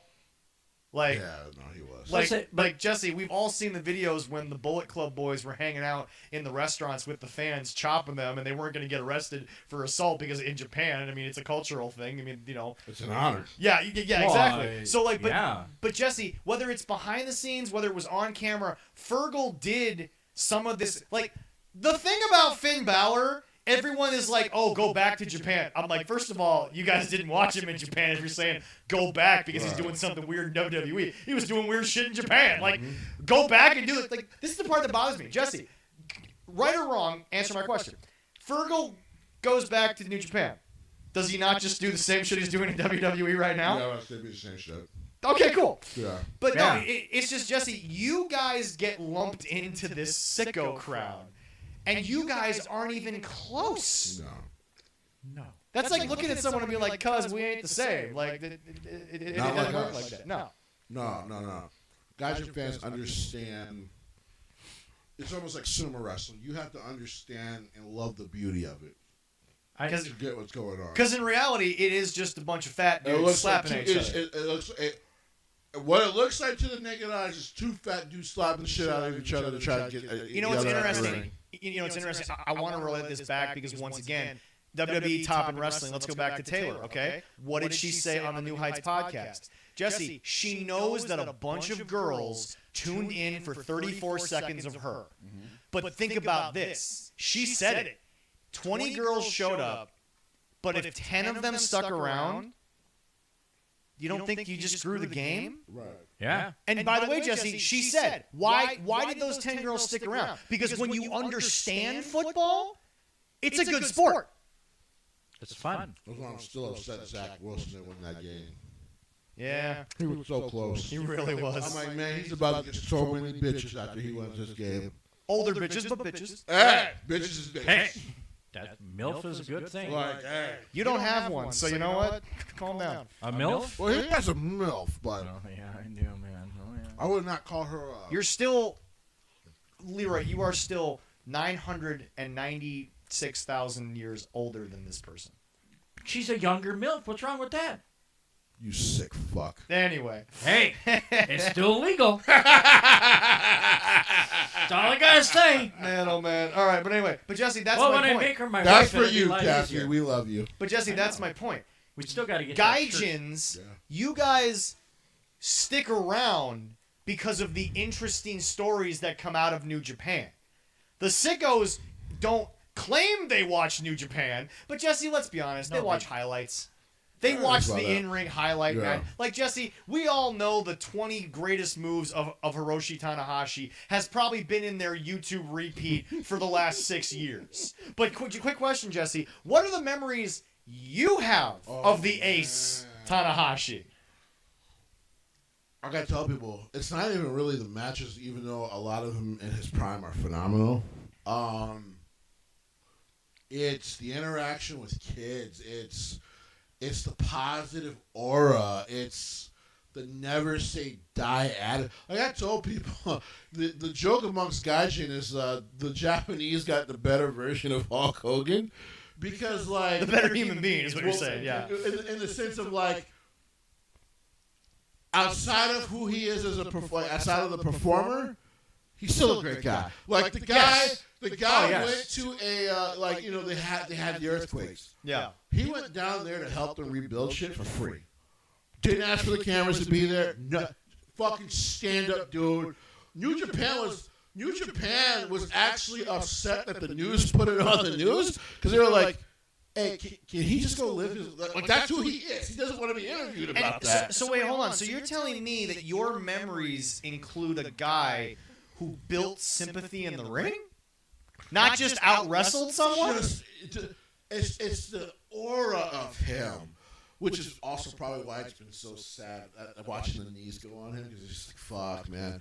I get it. We all get older, but fuck, it hurts to see your heroes Well, fall. and see, Jesse, people got to remember, those are not repairable issues. That's just You just get old. yeah, they're just giving out. The moves and everything, whatever But you now- do, it but now does the it. Zack Sabre Jr. is someone that they kind of look up to now because he's always had this aura of like I'm all about the sport. I'm all about the professionalism of the sport, and it's an aura, Yeah. and it's something sometimes the sickos truly don't understand. Now, the bigger sicko versus Outside of casual Jim story. Cornette, because he's not a sicko, he's just Jim Cornette. Yeah, exactly. He's just a grumpy old man. He's just grumpy. But no, Jesse, and now the other thing that people have to understand, we're going to go to the story. Hey, Jesse, Okay. AEW and WWE recently pulled off the exact same story.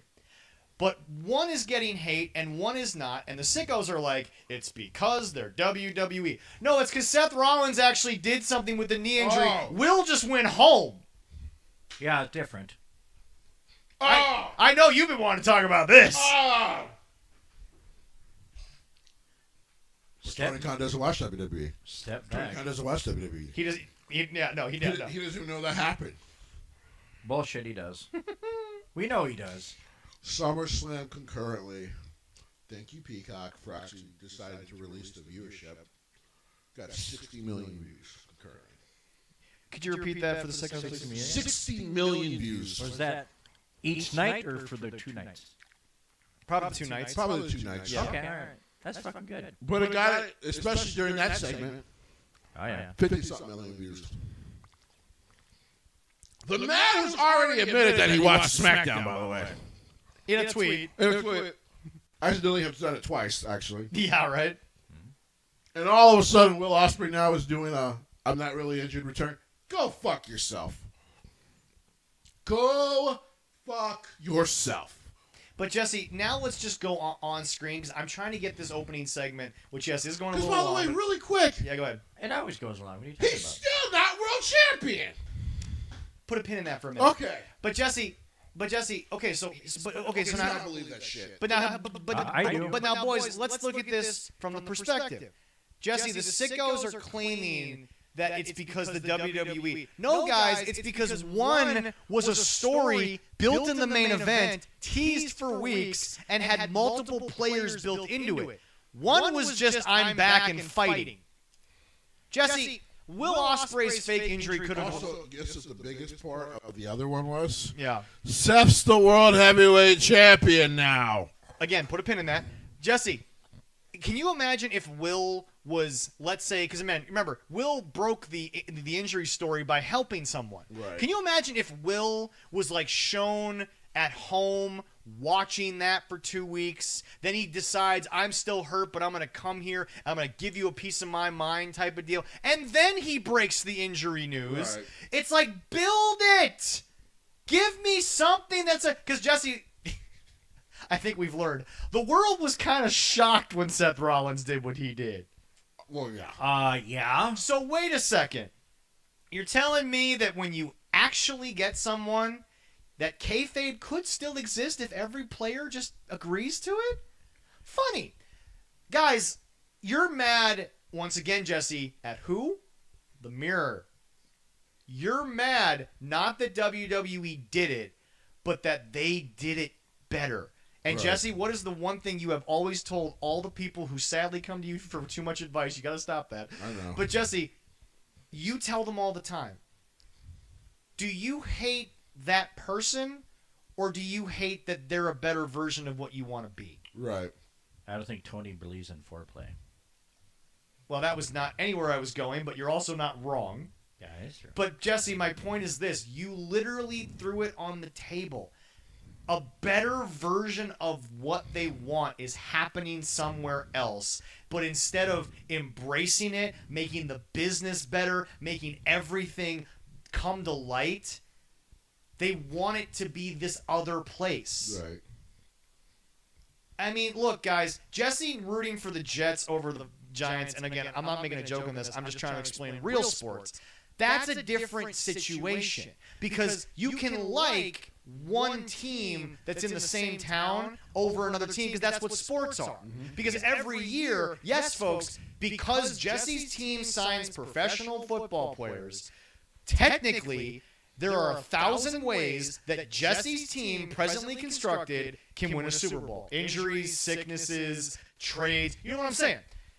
But here's the thing. In wrestling, Jesse, everyone's being elevated who works with WWE, but people that are working with AEW seem to just have this ceiling they can't get through. Right. You don't think, Jesse, you are a Gaijin fan. You don't think that New Japan isn't looking over at TNA being like, fuck, that could have been us? Like I said, I'm pretty sure they want it to be them. They've been trying to bring it to America forever. And it could still. Oh, well, and we'll see what happens. And it's bad that you said AEW has a ceiling. We'll see what happens. And what or who? It's all rumor. But what or yeah, I know. But what or who is holding everybody down from going to the ceiling? Is the guy that owns it? Nope. Because like I said, what I've learned, and Jesse pointed it out, it's not the person. It's the businessman. But Jesse, who do business people listen to? Fans of their product. Yeah. Jerry Jones doesn't need to do any better than what he's been doing. Because sadly, Cowboys fans, you're not loud enough to tell him that your team stinks. Don't show up to Jerry Well, Roll. That's all I'm saying. You don't think the Twins Stadium next year is going to be quite empty without the... Jesse, they're going to start spray painting that beautiful stadium, sell the team. Because, by the way, I want everyone to collectively understand every single comment that was on the official Minnesota Twins social media on all of their platforms literally said, please tell us you're joking. Please tell us you're not actually staying the principal owners of the Minnesota Twins. And it's like, you know, we had some hope after that fire sale. We had a little bit of hope to hold on to that you stupid motherfuckers would sell this fucking team and get out of our lives, rebuilding since 1991. Well, But no, you're sticking around, you fucking morons. if I get free tickets like I did this year, I'll still go. But free No, tickets. no. Leroy, you are a terrible sports fan. If I Stop don't it. want to, You suck on Yeah, so many levels. it don't mean I'm going to buy anything there, but I'll free tickets. That doesn't matter. That doesn't matter. New York Jets season tickets usually cost about, I think it's $20,000. Is there a lineup for you for When that? Adam Gase was the head coach, 80% of the season ticket holders did Am I- not show up for games. Wow. Is there a waiting list to get season tickets? Yes. There is? Yes. Well, Okay. Because even though the team sometimes it's an absolute fucking disappointment most of the time, It was Well, a I message. understand It was that. a message to ownership. What the hell? I would rather let my 20K fucking burn Yep. than allow you to keep putting this dog shit on the field Leroy, and expecting me Leroy, to pay money. You have to understand something, and this is what the sickos don't get. It does not matter if you buy a piece of merch, if you spend money at the restaurants in the stadium. All you have to do is be there, and they win. That's all they have to do. Oh, all right, well, because I'll Leroy, stay away. you might not. Because Jesse, follow me here. Leroy, What let's does the say, comment say? I'm not worried about it. Leroy, Oh, okay. let's say, okay, let's put this in context. Jesse, he doesn't buy a hot dog in the stadium, right? Right. But if he takes the kids to a restaurant near the stadium, Leroy, that money goes to the team. You have to understand this is how business works. This is why you help pay for a stadium, local governments, because everything is in a symbiotic money-making relationship. If you spend money in relation to seeing the Minnesota Twins in any form, you are supporting the Poleats. Yeah, but I'm a broke motherfucker. I ain't gonna go to a restaurant right by the side. Well, here's the thing, though. Or I'm cheap. Like, because I mean, you would think the lesson would be learned after you're down to like a college basketball arena now for these shows. You're down to being in like You said something. College You said theaters. something underrated last year, Yeah. or sorry, last week on the show. The reason you said something in context to the reason why I know there's no growth is the ticket sales aren't going up, the arenas aren't going bigger. How can AEW be on this new hot streak after All In when Jesse they're still in bingo hall? type Right. places? You haven't But you're been still- listening. You haven't been you're watching not- left, Cal. You're not too far from being. Listen, MAW, great company. Them being in a high school gym makes all the sense in the world. They're an Yes. independent wrestling company. Yes, absolutely. Mostly operated in the Midwest, by the way, minority owned. Yep. You as By the way, AEW happy belated birthday to our boy Eli, also co-owner Yeah, of happy AEW. birthday, We Eli. love you, Love Eli. you, Eli. What is he, a young 22 now? If He'll love that. If he's 22, Leroy's 74. That's fair. So you're bringing me into 74,000? 74 million. Oh, okay. Well, thank you. I love the I know. lore. I love the lore of the show. And my kids tell me, and my kids say, "Hey, you know what? My dad used to have a pet, and it was a dinosaur." And I'm like, "Really?" It's one of those things where, like, I don't know how they know. That was you. Probably told them. How can the company listen?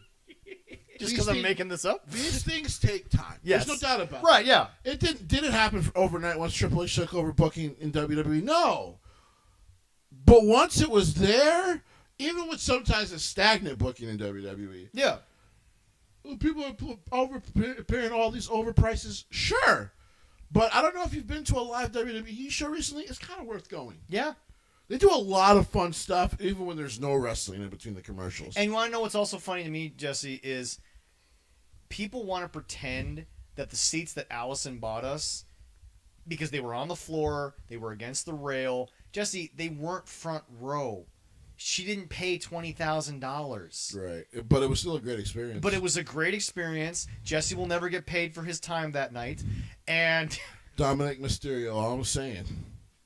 pay up, brother. That new contract come through.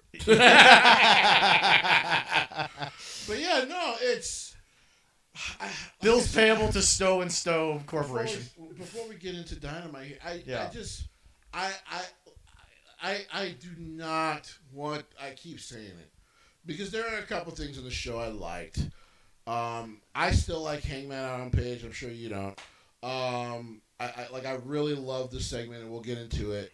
But yeah, then you see the stuff with Edge and Christian, and you're like, what the fuck are we doing? Oh, no. I'll be very clear. Hangman got a pass this week because I remember saying on the show when Leroy, because I remember the segment, Leroy brought up they're going to reunite, and I cut him off by saying, I literally am just going to say it, as much as I love those two, I don't fucking care about an ENC reunion right now. And I stand by that because Leroy, before we get to Dynamite, you want to know what's... Okay, so Leroy, let me take you through the storyline here. Right. So Yes. yes, Christian just got kicked out of the patriarchy. Fine, whatever. Kip and Nick Wayne. Okay, I gotta get past this. Yeah. Both decent, good wrestlers in their own right.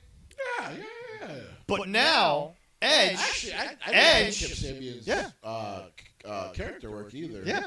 But no, now over here on the other side, Leroy, Edge has been facing a somewhat throwback, legendary style tag team.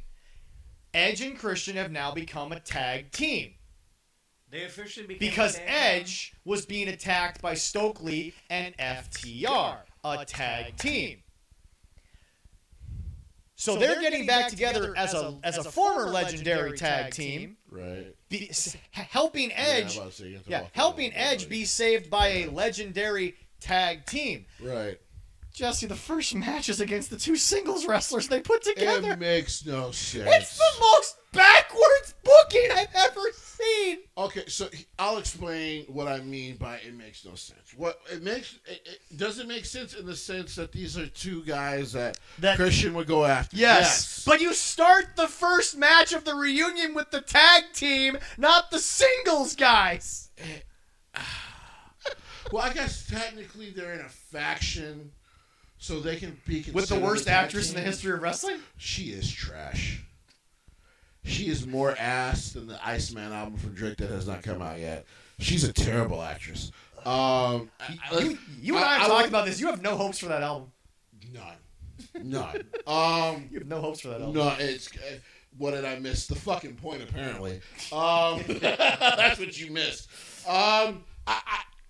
It makes no sense in the sense of like, why not instead of doing that match, right? Because of course Edge and Christian will get them back for what they did. Yeah. But they're so minuscule when you were talking about the tag team champions. Like what? Like what? Well, no. Tag team champions. Well, no, Jesse. No, sorry, that's the hurt. Yeah, it's the hurt scene. But no, Jesse, one of the greatest tag teams of all time. Jesse, you're in the music biz, right? Yeah. Let's say, because by the way, what band were you in when you opened for My Chem? Back in those days, what band was that? Let me go find that poster. Okay. Good. Yeah, there you go. But anyway, guys, here's the thing. If Jesse got that band back together, because by the way, Jesse, you told me, didn't Thursday get back together for the first My Chem reunion show? Yes, and then they went their separate ways again. Because Thursday hadn't been a band for a while. Great band, yeah. Thursday's a great band. They were amazing, by the way. But no, Jesse, but here's the deal. Is Thursday getting back together for the first time for them to go play with an indie band? Well, no. Okay. Now, hold on. They could do an indie show later. Right. That's fine. But the first time you do it, the big money payoff, especially for how long they'd been gone. Right. Because they've been gone for almost a decade. Yeah. About the same time that MCR was. Right. But Jesse, you get back together because guess who rang your phone? My Chemical fucking Romance. Right. Not some indie band with some buddies you know. You could, and I'll find that poster. Yeah. You could have waited to do the match With the patriarchy. with the patriarchy. Well, not only that, Jesse, here's a simple wrestling thing. And you know what? This is how Leroy would have booked it. Leroy, how about we do Edge and Christian versus FTR? We get that legendary, match. Yeah. They just get a clean victory. Stokely does his stuff, whatever. He's still great. He was phenomenal, by the way. Stokely was great. But Leroy, okay, so the match is now over. The bell's rung. Edge and Christian win. How about the patriarchy hits them there, Right. and then we have that match? Right. But no, let's start with the boys, not the men match. Let's start with the fucking independent Well, act. because it's also like it's a bad start to building your way to FTR. Right. It really. Is there a good enough story with that for them to start with them or not really? Hell no. Okay. Christian, here's the problem. Christian's entire run with the patriarchy is, and this is how Jesse Stowe would have done this. He would have gone, gentlemen, and he would have talked, and he'd be talking to Kip and Nick. Yeah. Guys, motherfucker ain't won a goddamn thing since we put this together. Why are we still here? What the fuck are we doing? Okay. No one gets Christian's story has literally been a straight downturn from the moment he won that world title shot. Because he didn't win the world title. Right. Which, fine. But like if he's not going to win the world title, Why give him this shot? all of a sudden you were supposed Yeah, to that's do this. true. You were supposed to do this story-based thing, and then they did, and so they can, and so it was Nick who turned on him. Okay, that wasn't really executed the best either. Dude, that follow-up pre-tape was one of the hardest things I've ever had to watch. it was bad. And then Leroy, you would have thought, and I'm Kip not even Sabian has always just been there. right, but Leroy, Yeah. we still got to send you the video because Jesse, when we did our table reads for people, we've had to stop a couple of times. But that's how you get to the right take. That's how you get to the right thing. Yeah. Jesse, it's been coming on my YouTube feed recently. When Metallica interviewed bassists, there were bigger named guys than Robert at that point. Right. But that wasn't the right take. That wasn't the right Right. feel. When they were playing the same, by the way, remember, Robert played the same songs that the other guys did. Yeah. They all played the same four or five songs that like Metallica chose to play. Yeah. But Jesse, they told him when they offered him the contract, you make the band better. So that was the final take. Leroy, this fucking pre-tape that made fucking Dynamite, you would have thought this was the opening take. They just fed them the line because Nick stumbled through it. I would have said, cut, nope, do it again, start over. And meanwhile, Tony Khan said, print it. It's not. Listen, Wasn't good. I heard that. he's not quite 24. No. He will grow into speaking. Yes. It took Dominic Mysterio a while too. Dominic Mysterio a while too. Yeah. Dirty Dom, yes. He's doing awesome. And the mother's terrible. Oh God. But Kip Sabian's there. Yeah. He's actually a decent speaker. He could have been the swarmy asshole this whole time. Yeah. Manipulating the kid. I don't. And the mom. But that's what I mean by, for me, when I say this has been a bad build, because you've done this all completely backwards and weirdly. Yep. By trying to make the kid do something he's not strong at yet. Yep. So it didn't come off very well. No. And He also does. It's also not like he won a belt that is on Dynamite all the time and people would know. Right. Hell, Jesse Stowe would have told you, Tony. No one cares about the TNT Championship. Give it to Nick Wayne. At least it's a belt people know. Instead, he gave him an ROH Championship, and I'm like, wow. Because the whole Dynamite audience really knows how he won the Ring of Honor Television Championship. And if they're throwing him out, making him do the promo so he gets better at it, that's not the way to But do no, it. Leroy, it's It not isn't a way to do it. But Leroy, here's the thing. Nick Wayne could have had a great promo. You want to know why? And this is the part everyone keeps missing. It was a pre-tape. Yeah. You had all day to do this. So you can do it again and again until it's perfect. You could have yelled cut Yeah. and said, Yeah. do it again.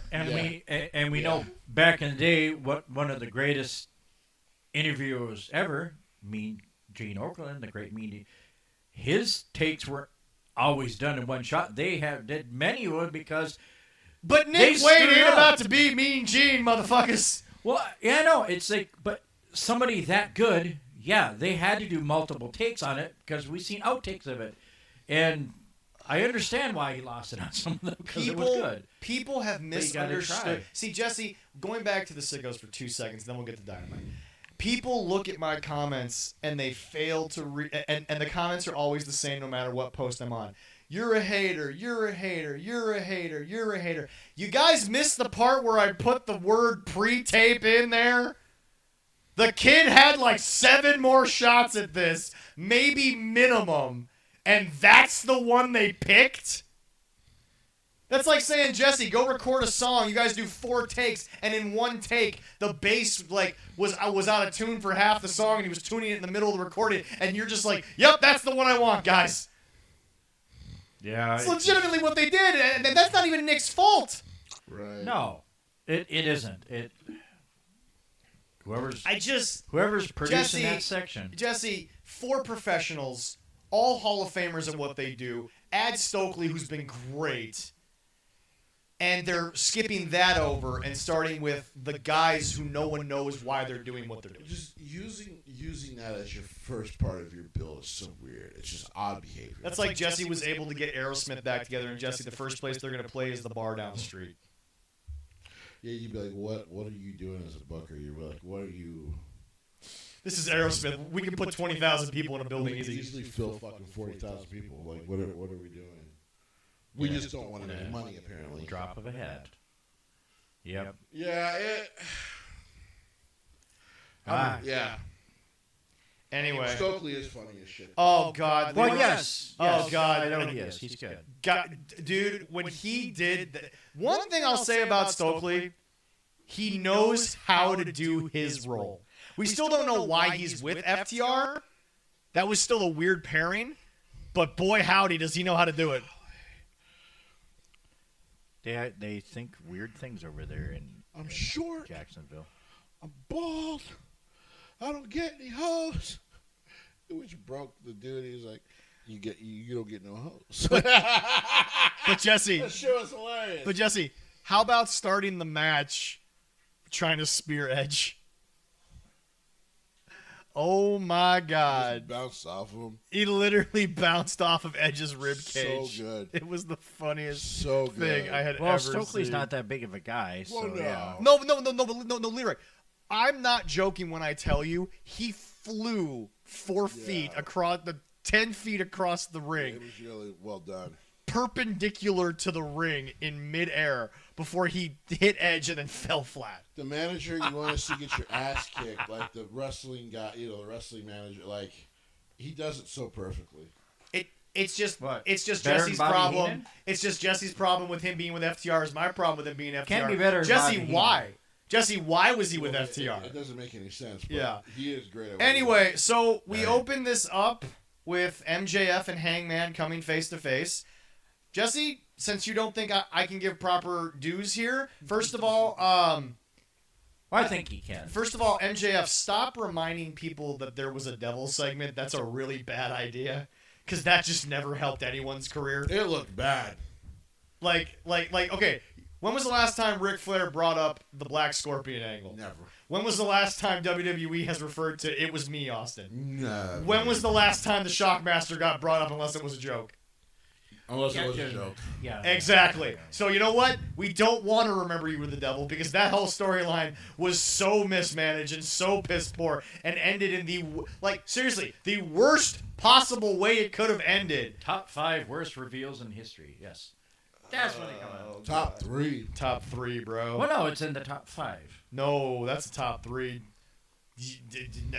You're giving it way too much credit saying top 5. I mean, it was almost as bad as the higher Well, they power. usually don't do 3. They usually do. It was almost 5. as bad I don't as the care. higher- It's top 3. It was almost as bad as the higher power because like it almost killed the story.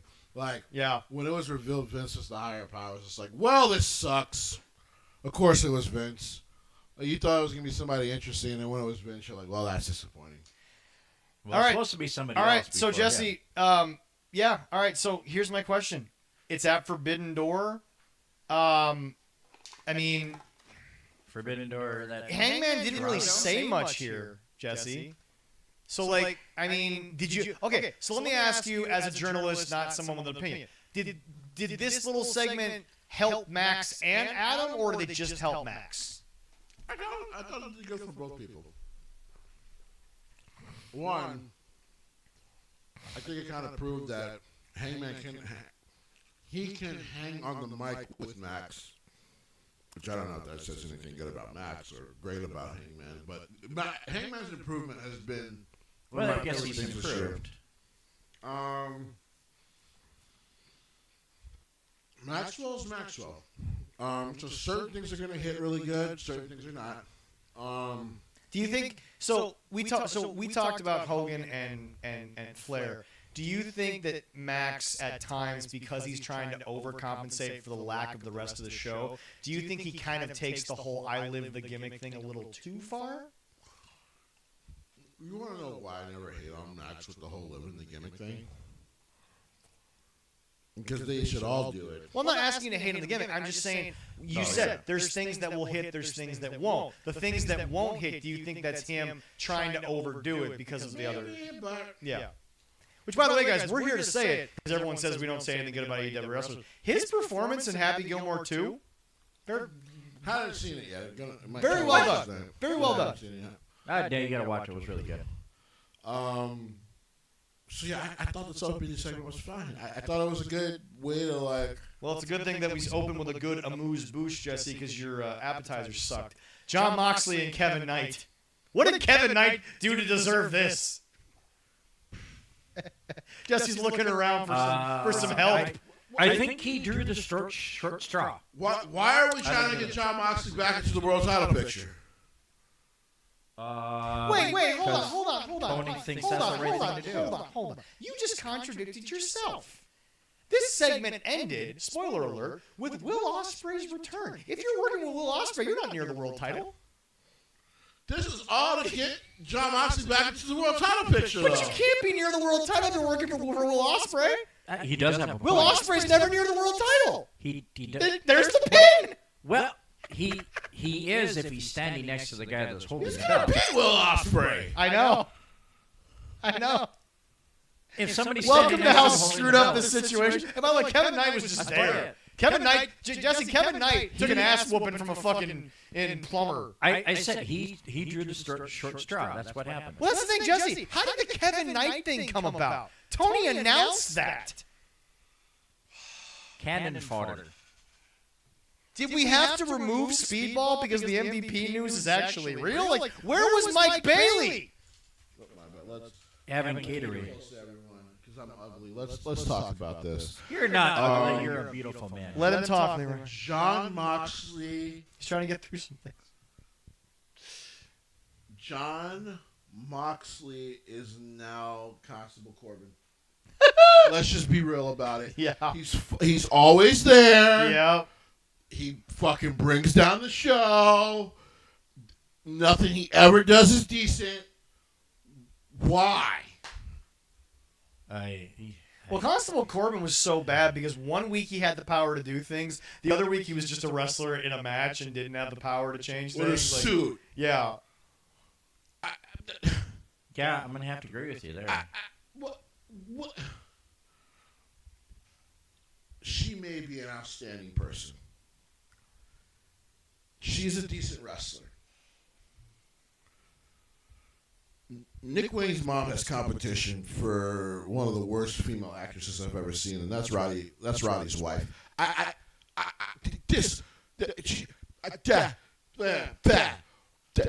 I almost turn off my TV every time she shows up. And by the way, Why is she and on by the that? way, I want to point out, everyone's going to look at me and say you didn't watch because in the review it talks about Speedball coming down with Kevin Knight. No. Let me explain to you, Jesse. When I say where was Speedball Mike Bailey, you want to know what happened to Speedball Mike Bailey, Leroy?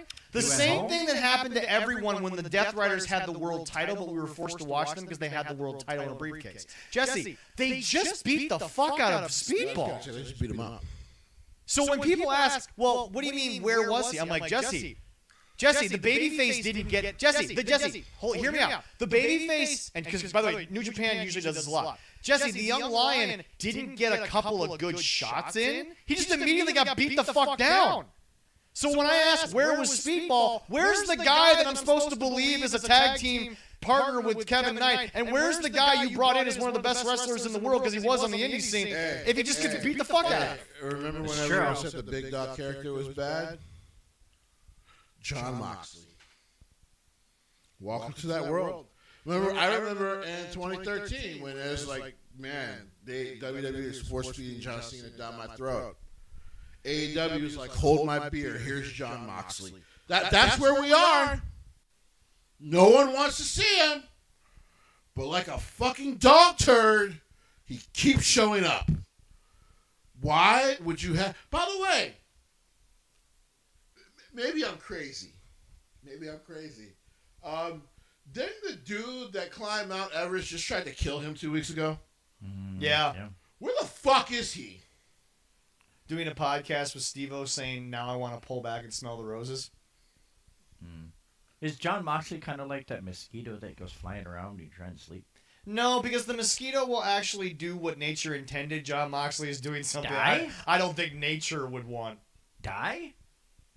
No, the mosquito will suck your blood. That's nature. And then you'll kill it. Right. That's nature. Yeah. No, John Moxley is the... We have him out. He's the mayfly. He just keeps fucking and dying and smelling up the joint. Just And you got to sweep them away, and it's just horrible. fucking trash, man. Yeah, Just trash. no. John Moxley is like an animal where you're like, Jesse, I understand all animals are in the ecosystem, and if one leaves, the ecosystem changes. But what actually is the point of the Death Riders? Because normally when a family-like atmosphere, let's take the Bloodline for instance, normally when the giant blow-off after months of domination happens, Right. they all go their separate ways. Nah, man, we're right back to the same shit. But Jesse, the only difference is there's no world title being held hostage. So literally, Jesse, what you're telling your fans as Tony Khan is, I wasn't ready to end the Death Riders, but you wanted the world title back. So here's the world title, but let me continue the story that you didn't want in the first place. That's what he's doing. I'm telling you, he's trying to keep. Yes, no. Will Ospreay is never around the world title or to win it. But he's going to put Jon Moxley back in the world title picture. And now we get to the point that we talked about earlier, Jesse. 'Cause I'm going to let you take this because you got some words for him. So, Jesse, Will's just perfectly fine. Doesn't have 2 herniated discs in his back. Doesn't need... Because, by the way, that was the thing that bothered me. Jesse, Forbidden Door is not that long away. When you tell me a herniated disc, that 99 times out of 100, that timetable of recovery is we have no fucking idea.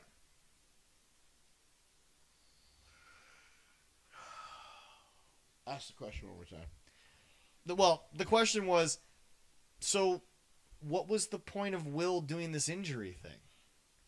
If he's just going to come help 2 underneath tag team guys Listen, here's to set up a cage match. Here was my original thought, right? I said, maybe unlike Seth, he was legitimately injured, which is it's likely, right? Yeah, sure.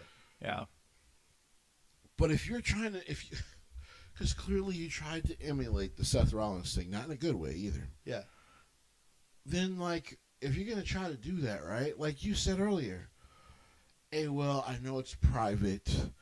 Can we have a guy follow you when you're walking on the street or something? You know, you don't have to show your family. Walking on the street with your cast on, shit like that, to kind of build for this moment when you come back. Show you at home in a air Right. cast. In a boot? Yeah, thank you. In a boot on your TV. Have a taped version of Dynamite or something playing, and him looking sad like fuck. Well, Jesse, you've directed many video type things.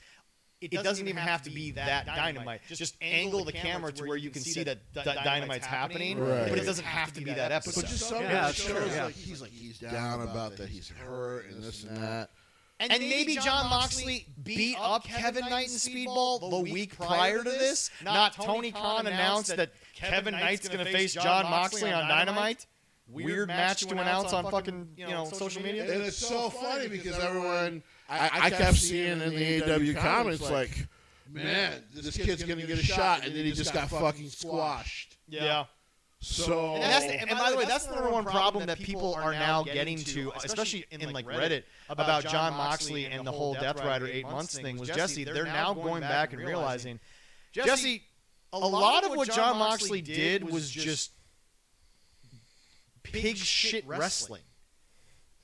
It was just like 2 pigs in a pen, and one pig got on top. you know, we can answer one. That of those sounds questions now. pretty much. We got a question? We got a question from Creator Q. He says, "Who has the best beard out of the 3 of you, and why is Creator Q the best in wrestling podcasting?" Well, Because there's drugs in the water, at least, Superior. That's why, Creator.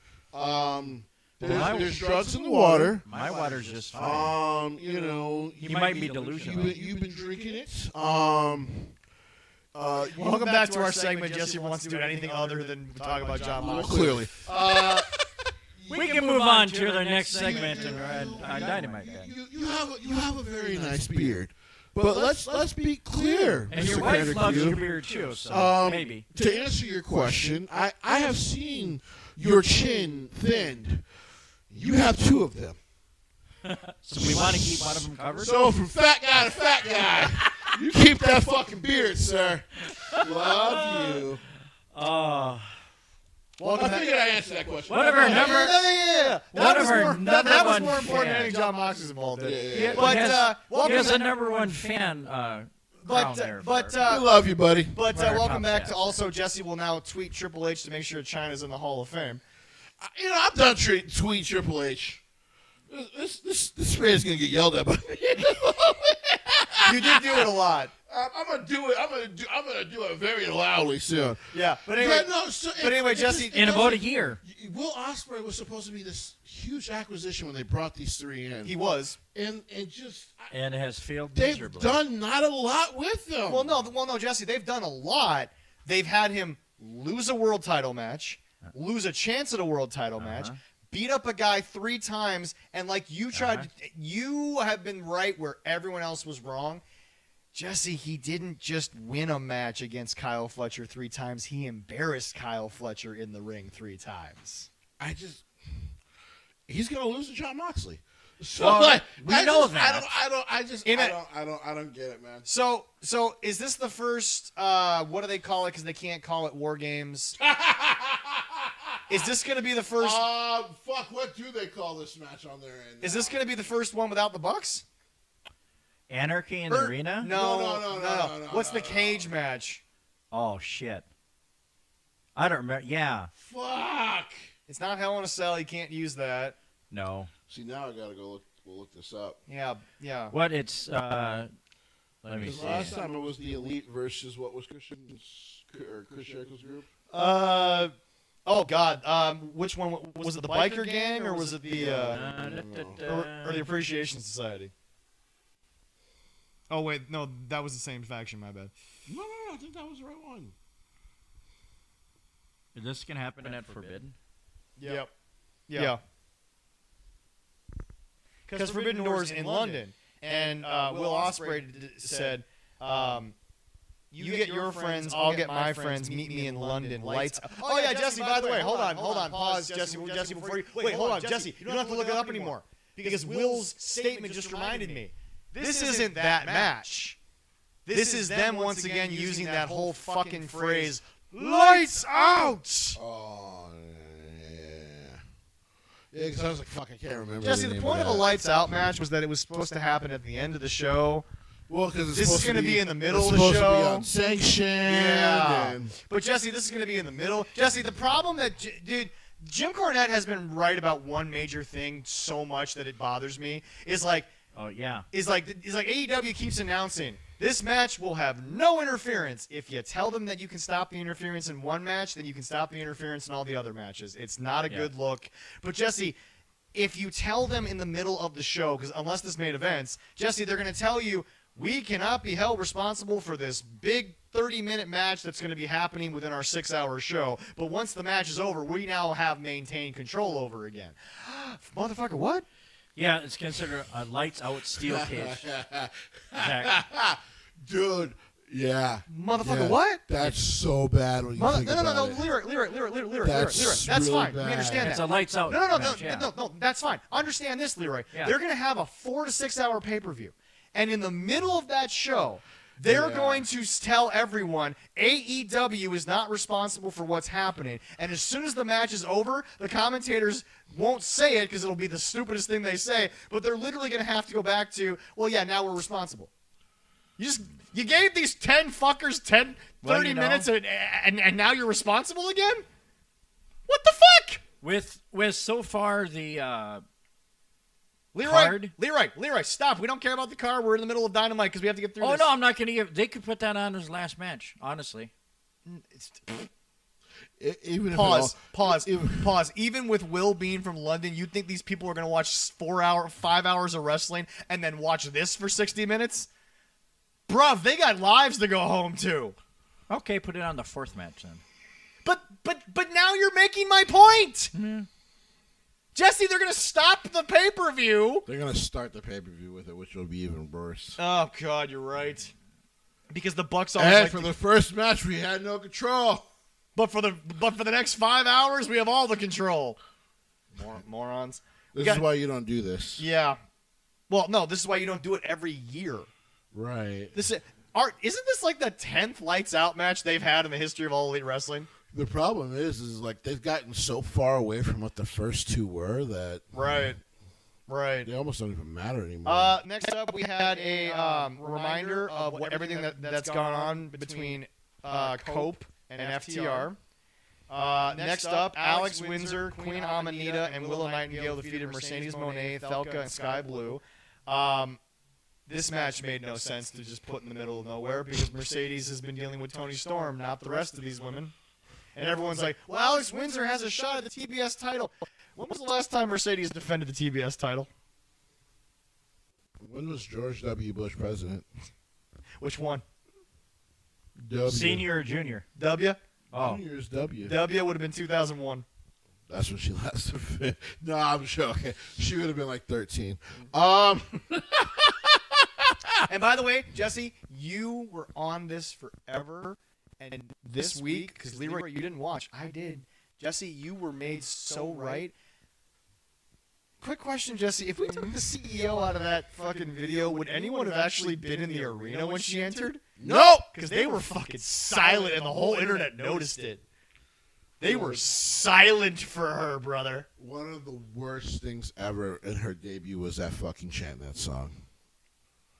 I was like, by the way, if the song isn't catchy and they remove the chant, no one's going to give a fuck if they don't do things to keep her exciting.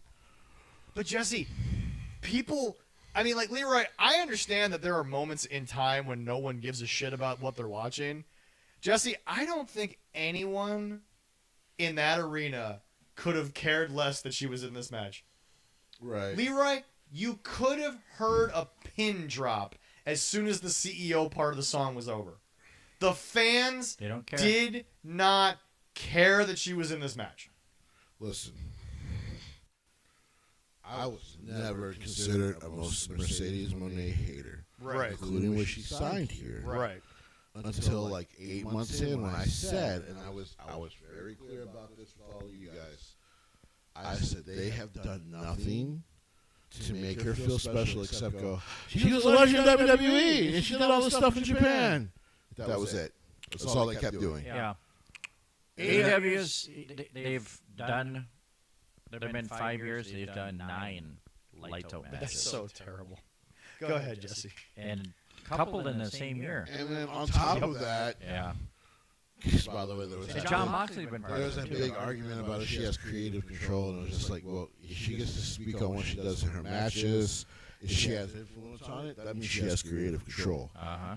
Like, it was such a bullshit thing when people were like, well, Tony Khan has, final say. Yeah. Vince McMahon had final say over Brock Lesnar, too. Brock Lesnar has fucking creative control. Like, what are we talking about here? Brock Lesnar lost to Cody because Brock Lesnar was okay with losing to Cody.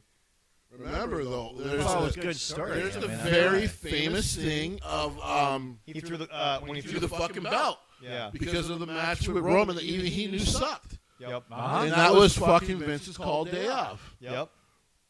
Because Vince has creative control. Vince had creative control. Yep. So like, sorry, Brock. Vince had final say, but Brock had creative control. Right. So like, this marriage has been dog shit. Not for her. She's got a lot of belts. Well, not for her and not to her. Right.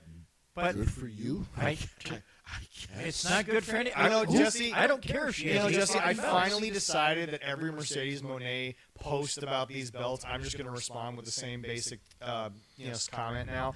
And you know what's funny? People who are willing to be honest, they understand what I mean when I say she's chasing that photo. She's chasing that photograph. She's literally chasing a ghost. For Yeah. real.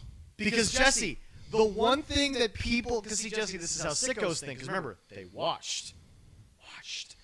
He won all the belts, Jesse, and then Ultimo defended for 2 months under all these banners. Yes. No, that's not what Ultimo did. He actually gave most of those belts back pretty fucking He quick. couldn't do it. Because he couldn't do it. Yeah, it takes a toll on your Jesse, body. wasn't he? Jesse, I forget the total amount. I think it was like 12. Didn't he? Wasn't Yeah. he down to like 4 within like a month? He's down like 3 within a month. Was he down to like 3? Yeah. Because he had to give back half. He had to give back half of them within 2 weeks. Because he couldn't fucking travel like that, especially back then. Like, And by the way, if Ultimo Dragon in his heydays not traveling, I know she ain't. I know she's not. by the way, that would be AEW for the sickos who thought Brock Lesnar should sign. Just all the titles, because otherwise it just wouldn't be believable. Well, Jesse, can you imagine Brock Lesnar walks out there and, I'm sorry, the Proto Star is going to flex those muscles and show off those abs, and then Brock Lesnar's going to throw him like a hay bale 7 feet in the air. It's not good. The way that Paul Heyman acts when Brock Lesnar comes out is how Don Callis would have to act the second that Kyle Fletcher Right. stood in the ring. Because, by the way, to the untrained eye, yeah, Kyle Fletcher looks like he works out. Brock's a farm boy. He don't need to work out. He is working out. I'm still mad he kind of cut his hair a little bit, though. Yeah, I know you are. That photo when the super long hair, I was like, he looks like a fucking animal. Yeah, so anyway, Jesse, after the match, Will explained the lights out, and the one thing Will did right here was something that I wish they had done for 8 months. Was he looked Renee in the face and he said, "Can you tell your husband I want to talk to him next week?" I mean, still, I hate the lights out stipulation. I hate what they're going to do with it, and I hate that once again Will Ospreay is going to be so far away from the World Championship, and like you said, he's probably going to lose. But Jesse, this was again a continuity problem.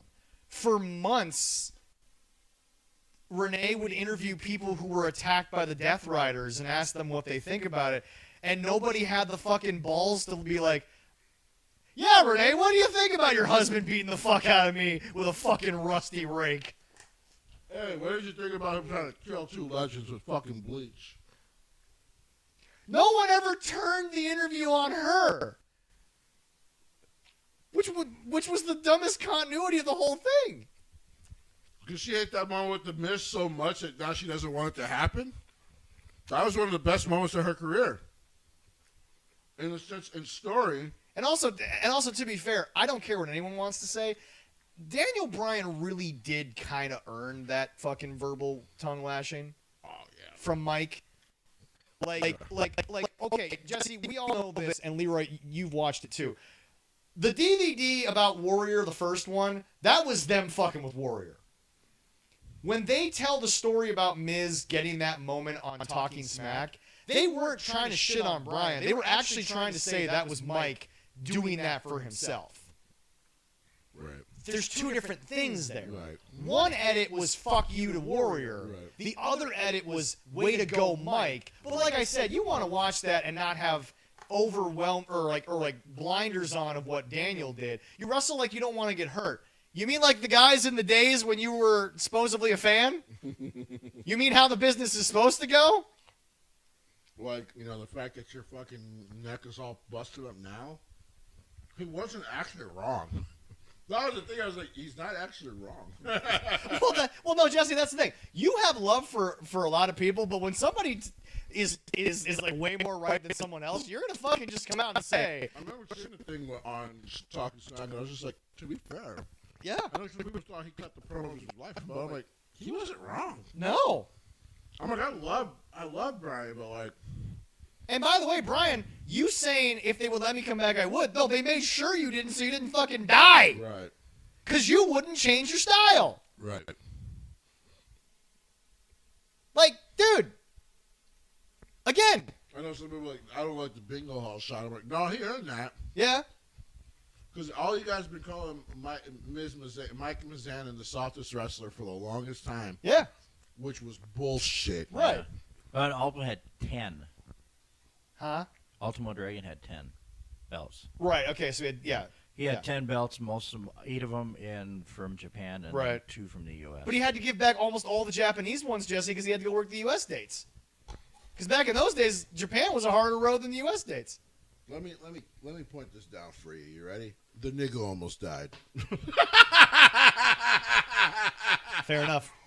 But yeah, no, Jesse, that's what I loved about. But Jesse, that's the thing, is that you need to sit back and understand that if Becky Lynch is willing to go along with something, you got to go along with it too, girl. Like that, Renee, it's impossible for us not to see your husband doing these heinous acts and not look at you. Because Jesse, this wasn't even Jim. This wasn't Jim. This was Brian. You show up looking like you just got off a runway every week. Right. You get dolled up. You're in the makeup chair for like an hour. You've got the wardrobe. And your husband showed up shirtless in a fucking pair of jeans. It's ridiculous. Jesse, the continuity made no sense. She's this dolled up, mean Gene looking person who's like, I'm the host of the show and I'm getting the scoop. And your husband's putting scope, which was actually technically supposed to be bleached down people's throats. Like, sweetie, they need to call you out more. You don't have to be a part of the show, but like, you know how you get John to come out and possibly break down the walls of the tough guy? The tough Nazi? Go after his wife. Go to the off-limits place. Hell, WWE did it with Baron. One of the best moments ever. God bless you, Samoa Joe. Remember, because he got hurt in a match with Samoa Joe. She's interviewing him. And he goes, and you can go ask Dean Ambrose, who have now made a stay-at-home husband living off of his wife's paycheck, and stared at her. She couldn't even look at the nigga. I'm like, that was so fucking effective. Because it was just like, and I'll fucking, because he basically, in a way, also afterwards went, I'll do it again. If your husband comes back, I'll do it again. That shit, it's okay to, she doesn't have to be a part of the story. No. But it would help his character. Yeah. Because now if he has a reason to try to kill somebody, you're like, well, yeah, you did go after the nigga's wife. That makes some sense now. This shit with the Death Riders has been stupid. And now then we went to Adam versus Stokely. Jesse, I will give AEW credit. They produced a match. I will not call him Cope. No, that's fine. No, we don't need to. Well, no, it's hilarious. They actually have Adam Copeland written here. Oh, They wrote Adam Copeland. that's nice. But anyway, no, Jesse, I have never done this to Tony Khan. I can't criticize this except for the Christian situation, but that was because that's a different story that they went into. But this in a vacuum, Jesse, you want manager who clearly is not a wrestler versus a legendary wrestler who can go? I mean, you can't do it much better than they did here. The match itself was they don't like to hear this. It was sports entertaining.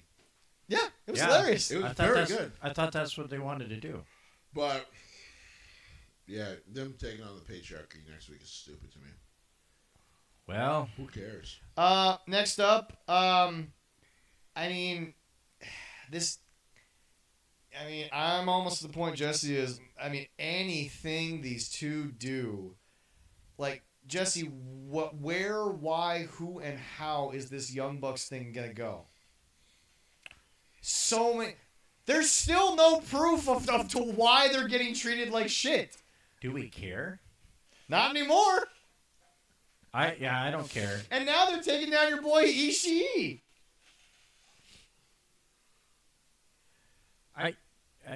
He might take a flight or to Retro Cucamonga, maybe. He might. I totally understand if he does. Leroy. While Jesse gets his world famous sigh ready, Yes. can you look up the mileage from LAX to Rancho Cucamonga? Go ahead, Jesse. Get your world famous sigh in there. Leroy's gonna do some research. How much for travel? No.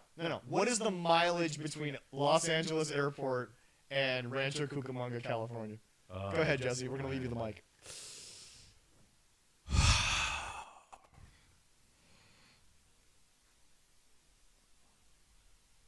You jokingly brought up the Buff Umber earlier. Yes. When watching the play, Mm-hmm. I promise this all comes together. When watching the play, Mm-hmm. it is understood that Mark Sanchez did not have an open guy. Yep. He thought he could escape. Yep. DeBrickashaw gets fucking barreled into him. Yep. He fumbles the ball. They beat a motherfucker with another motherfucker. Basically. Yeah. Right? The Patriots. It just happened to be his ass. The Patriots ruined Thanksgiving for the Jets, which they were very good at back then. Okay. Yeah. Mm-hmm.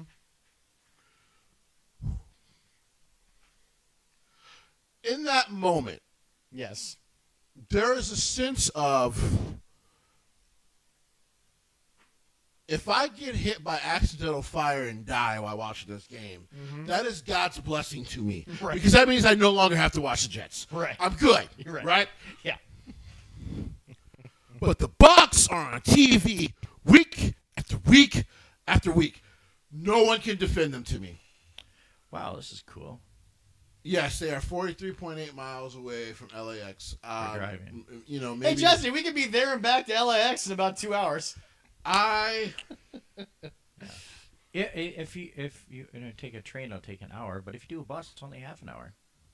Yeah. I do not give a fuck about the stupid little nuts since they've lost their match and they're not EVPs Walking is 14 hours. anymore. You don't have to read that. We got the point of the mileage. We got the point of the mileage. So Thank you, though.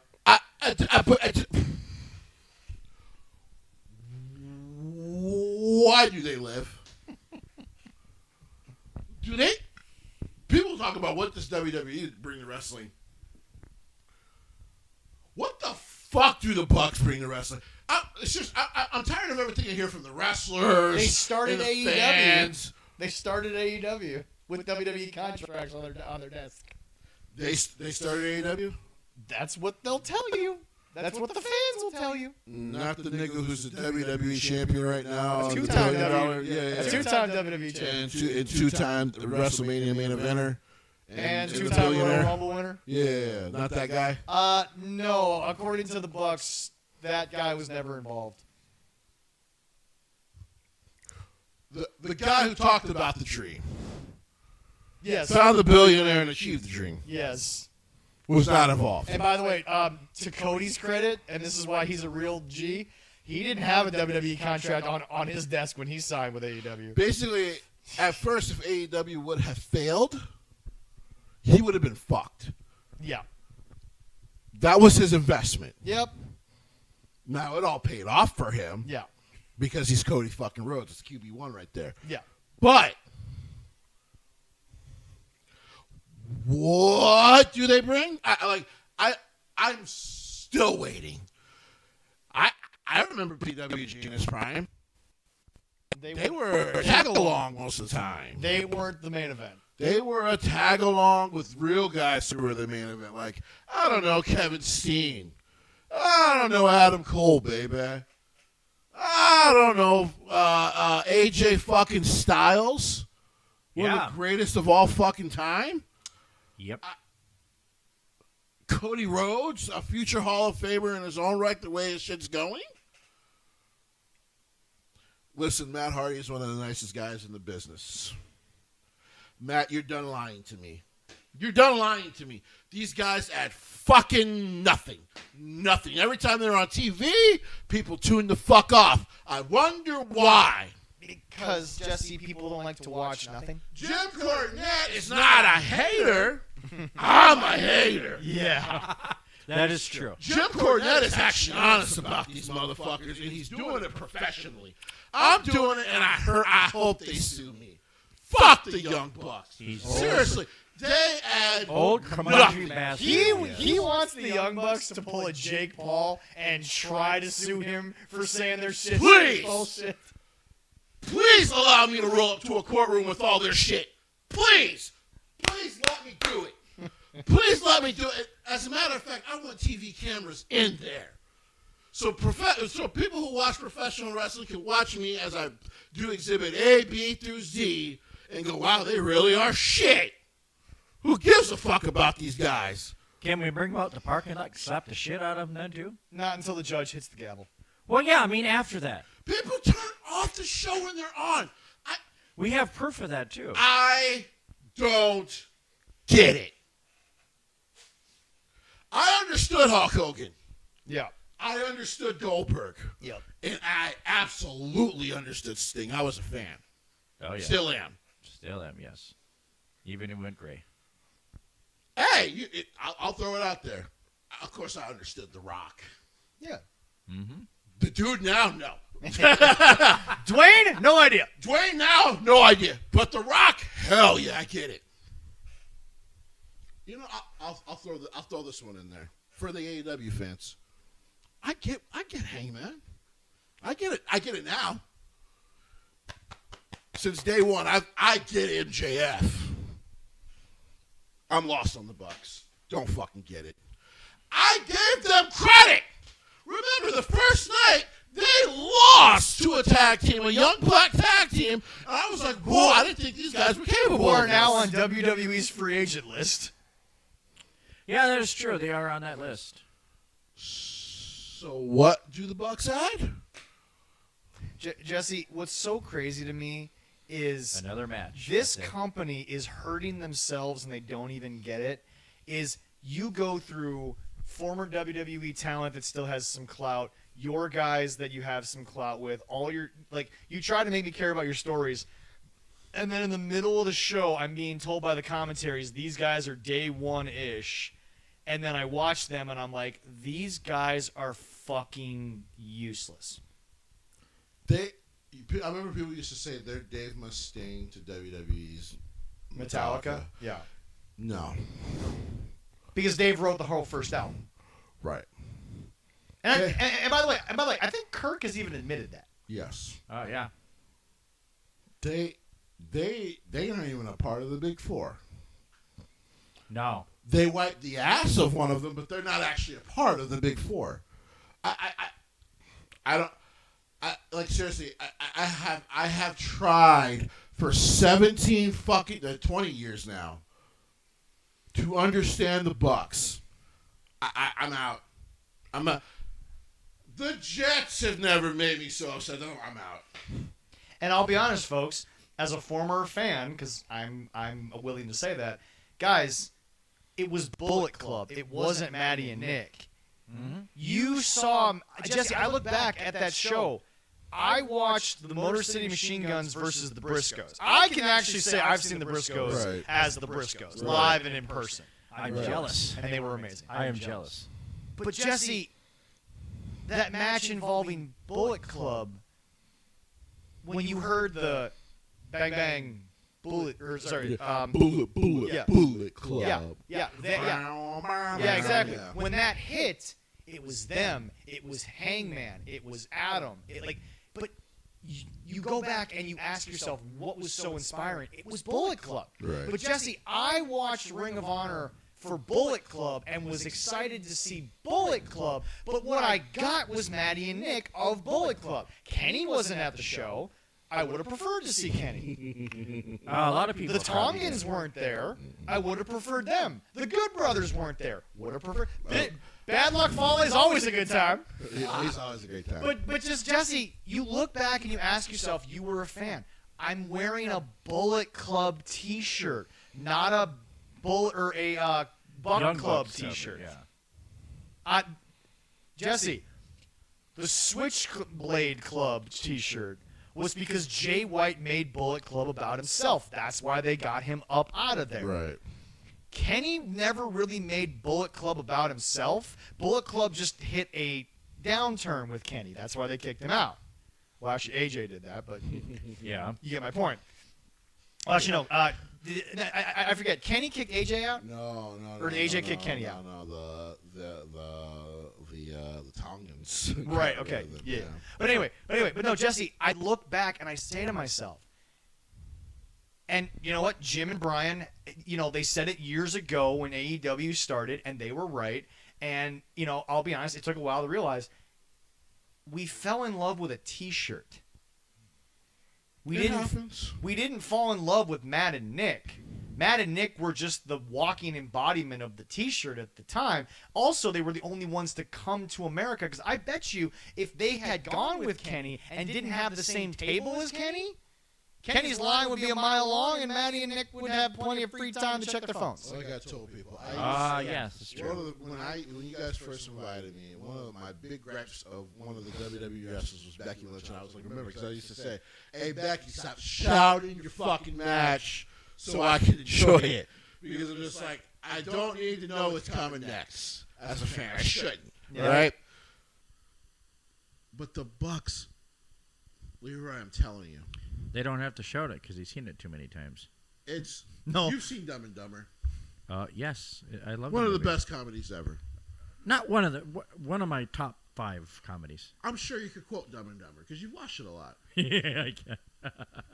I should not be able to say that every time I watch somebody's match.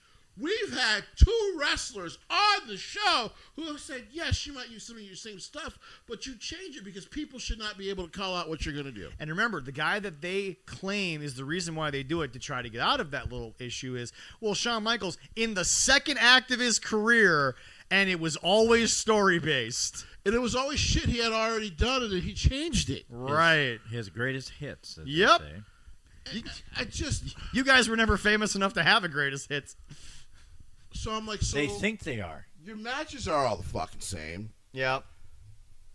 Your storylines kind of always revolve around the same stuff. One. I mean, Nick was probably was always more interesting to me as a character when he was by himself. Yeah. But Matt offers nothing. Matt Jackson, if you want to just be honest, might be the single most useless wrestler in all of professional wrestling.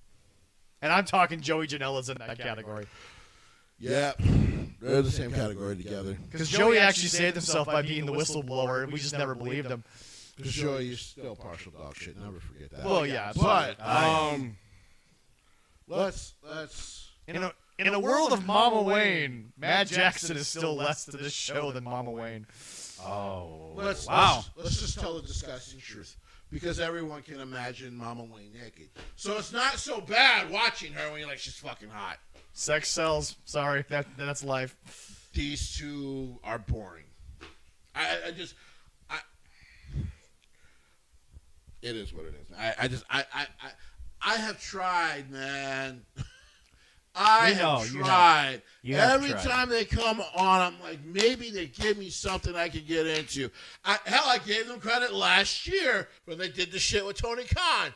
And them and Tony Khan fucked it up immediately. I'm out. Yeah, because And don't bring back Jungle Boy either. they dropped that thing like a cheap date. Bro, what I find hilarious, and Jesse, I didn't tag you because I really didn't want the smoke that day. When I said I could beat the fuck out of Jungle Boy, I'm going to tag you next time so you can explain to people, no. He actually could probably fold him like a pretzel. I don't get it. What has he even gone from? Any injury that he would have had could have healed by now. He's not getting offered movies like his daddy was. How long has it been off TV? Almost a year. Almost a full year. Yeah. So unless he fucking tore an ACL Right. or fucking his kneecap ended up in his fucking throat. Well, he's not in a discussion to go to another company, so. Hey, to be fair though, WWE needs a fucking turnbuckle pad. Anyway, he's small. Well. He's small enough to be the fucking To be fair, Yeah, they always rip them off. They could always use another one. that's true. Yeah, that's true, yeah. Next up, Jesse, here's where the show got to be what I told you earlier. Tony Schiavone announced Christian Cage and Cope versus the matriarchy, and then he announced the lights out. Just announced it right then and there.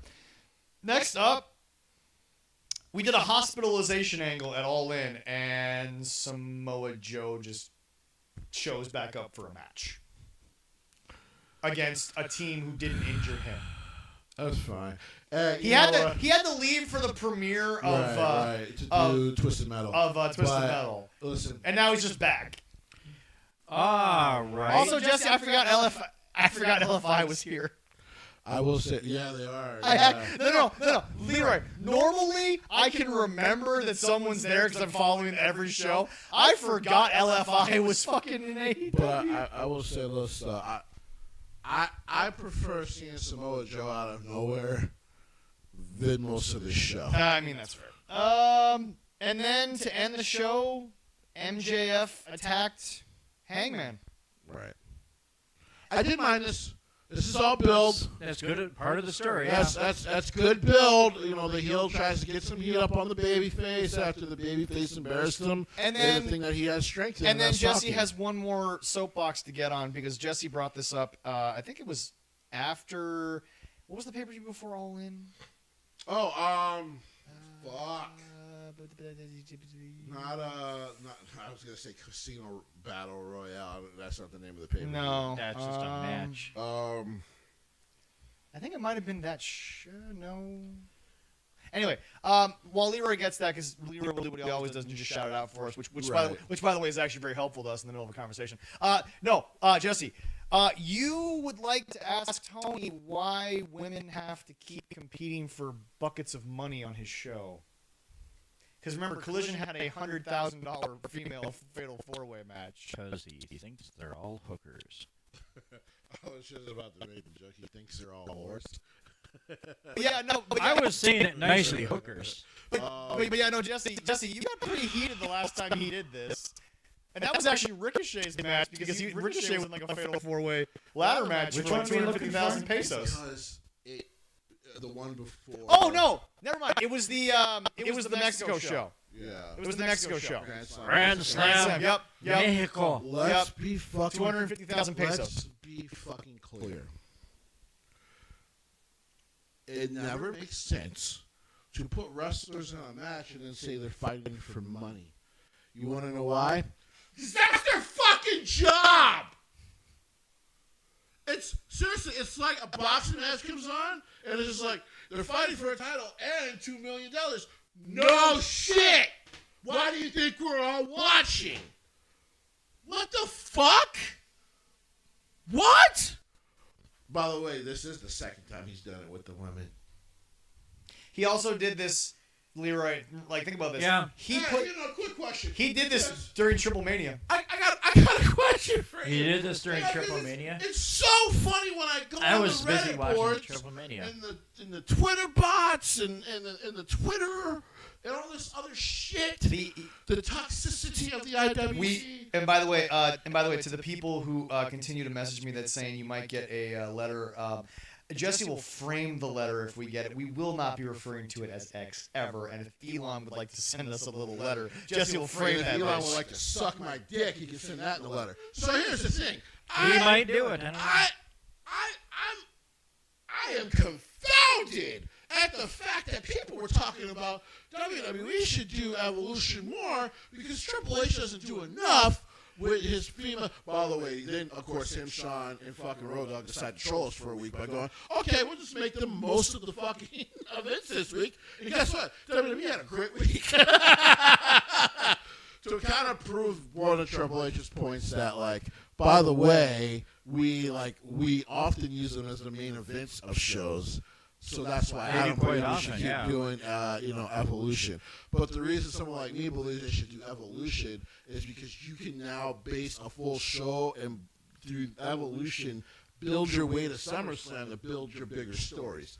And I think, I think unfortunately Triple H kind of missed that part through the bad, shit that he was getting from that. But that was the criticism leveled at WWE, who, by the way, they bring Brock back, and all of a sudden they don't like women. Women should want to boycott the company. By the way, the women fucking main event in the company and probably make the most money in the company, and are, by the way, currently recognized as the best talents in the company. Most of the women. Jesse not only wants his money from Dirty Dom, he wants his respect back from the IWC who didn't believe you when you said Io Sky was the best in-ring talent they fucking had. I told you guys that 2 years ago. Now everyone's doing the thing. I'm just saying. Jesse, seriously, you just need to starting trends because maybe. I mean, you're so good. I said 2 years ago, I'm like, she's probably the best in-ring performer no one talks about, and she might be better than everybody else. And now everyone's like, she's the best in-ring performer in the world. I'm like, I said this 2 years ago. You're all late. Here's the thing. They gotta watch her with Penta. So WWE could do that. That match was arguably better than the one with Chelsea. True. Them are two great Lucha Underground matches. Although, Jesse, I went back and watched all three of the Lotus Tribe. Dude, Kyrie might have been the best match in that whole thing. That Kyrie match was kind of... Kyrie, unfortunately, in NXT had some really bad injuries. No, I'm saying... I'm just saying, because, when you go watch those, you're like, man, she's phenomenal.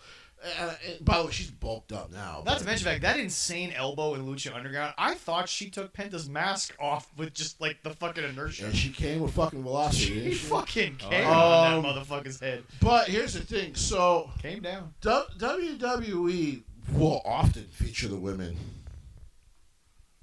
Why do we do this to the women in AEW? Yeah, no, Jesse, funny story. Naomi Rhea and Io. They fought for Leroy. What's that thing that was on the line in that triple threat match? Maybe you could help me. World title. A world title. Yeah. Yep. Damn good one. And they're all already making six figures. Jesse, what was the prize in this match on Collision? Oh yeah, six figures. This is embarrassing. Yeah. No title shot, no advancement of your career. Here's just a bonus for the night. This. Like back in the day, it was a gimmick every once in a while. That's okay. It was a gimmick for rich people. Company Yeah. is fucking embarrassing. No, what's embarrassing was the main event of Collision. Leroy, Nigel McGuinness has been cleared to wrestle now for a little while. He had an amazing situation with Daniel Bryan. He said thank you. That's never been followed up as to why the fuck he did it. At least not on camera. But remember, everything in AEW happens behind the scenes. You're just supposed to accept it and know that it happens. And now, let me see if I can't get who else was in that match to possibly face Zack Sabre Jr., who's not going to be losing the IWGP Heavyweight title in fucking London. But he's going to be, maybe, as Jesse pointed out, losing the title before Wrestle Kingdom. Possibly. But Jesse, the two options are lose it before Wrestle Kingdom or wrestle Konosuke at How about say lose it at Wrestle Right. Kingdom? So anyway, so there's two options here. But yeah, let me get you, Leroy, the other three competitors in this fucking match. Oh, I saw it already. In the main event for Collision? Oh no, not that. Yeah. Well, first of all, Lee Moriarty, we knew he wasn't winning, Jesse. I mean, he's such an underutilized talent. I'm He surprised. really is. I'm surprised he's even there on Collision. Number two. Oh yeah, hey Jesse, remember this guy signed as a big free agent to be as a restricted free agent, Daniel Garcia. How's that working out, Daniel? Get your money, buddy. And then Hechicero, who doesn't ever win in AEW, but is supposed to be this big, tough Mexican dude. Just there. Yeah. And then Nigel McGuinness, Jesse, out of nowhere, beat all these guys, and they're just going to give away Nigel McGuinness versus Zack Sabre Jr. on a show in London that we know Zack Sabre Jr. is probably winning. Yeah. You would think they want people to buy the pay-per-view. So you would do some sort of build. Like, Nigel making an announcement that he would like to go after the title or something. So he's going to try to earn his way to go after the title. You see, Nope. are you saying a match going for the IWGP World Heavyweight Championship? At Forbidden Door, it will Yes. be Zack Sabre Jr. Yep. versus Nigel McGuinness for the It will IWGP be a great Heavyweight match. title. And of course, it'll be a technical masterpiece. With Daniel Garcia. It says. That's incorrect. Unless Well, Wikipedia says it. well, that's not been updated yet because Daniel Garcia lost this match, and Tony could never possibly come up with a storyline where one of those guys. It is weird urged that it says somebody's an idiot because they put singles match and then put the two names. Yeah. Yeah. But I anyway, don't know. so yeah, Jesse, Collision needs help. It needs viewership. Don't you think you should have advertised that Nigel McGuinness was going to fucking be on Collision? Oh wait, Jesse, Yeah. a they don't million like doing people are watching anyway. We don't have to promote anything because they're just going to watch. that. I was watching. On to what people were watching. Triple Leroy, Mania. the results of Triple Mania, the first under the WWE TKO banner. Holy shit! That's all I have to say. See, Jesse, Wow. now he's able to watch Mexican wrestling. I fucking love it. Isn't it something? It's a fucking party, baby. Well, see, it's a good time. The first, It's a good time. the first match, this gauntlet, the Koba Battle Royal. Battle Royal Yep. gauntlet match. 12 participants. Jesse, But Jesse, explain to me Mexican wrestling without using this match. You can't because that was Mexican wrestling. Just fun characters flying all over the place. Well, see, I was in cooking and I saw Omos. 5 letters. no. I didn't see who was One starting, word. and I come out and I go and I look at, and I see one guy. Chaos. That's true. That is Triple Mania always. Oh, this was so much fun. Well, I see, Laredo Kid was out there, but then I look who was in the ring starting with him. La Parka. I was like, oh my God. Yeah. That bang back history for me. I fucking love That's it. his son, but yeah. One of the I know. sons, yeah. What a little Parka. Like Jesse said, I think it's the eldest son. think so. despite what happened in MLW, they'll always have work in Mexico. Absolutely. Because their dad obviously can pull some strings. Absolutely. But yeah. anyway, Leroy, guess what? You now understand Mexican wrestling in a microcosm. That was Mexican wrestling. I was fucking, Microman. Yeah, no, Jesse, I always love that. Everything's better than WWE because everything else is real wrestling. Bro, this is what Mexico's been doing for like 100 years. This is just Mexican There's wrestling. no such thing as this real wrestling. That's always my problem when people say And that's see, real wrestling. and the one person I did not know, the Pimpinella. Yeah. I did not know that one, but It's a guy. he was very entertaining. Hey, man. I thought Otis found a new love. Hey, man, let me be I love that Otis was in Hey, there. man, let me be very clear. I love that they bought AAA, and I love that there's a way to view it American style because, man, I love Mexican wrestling, and this match was the reason why.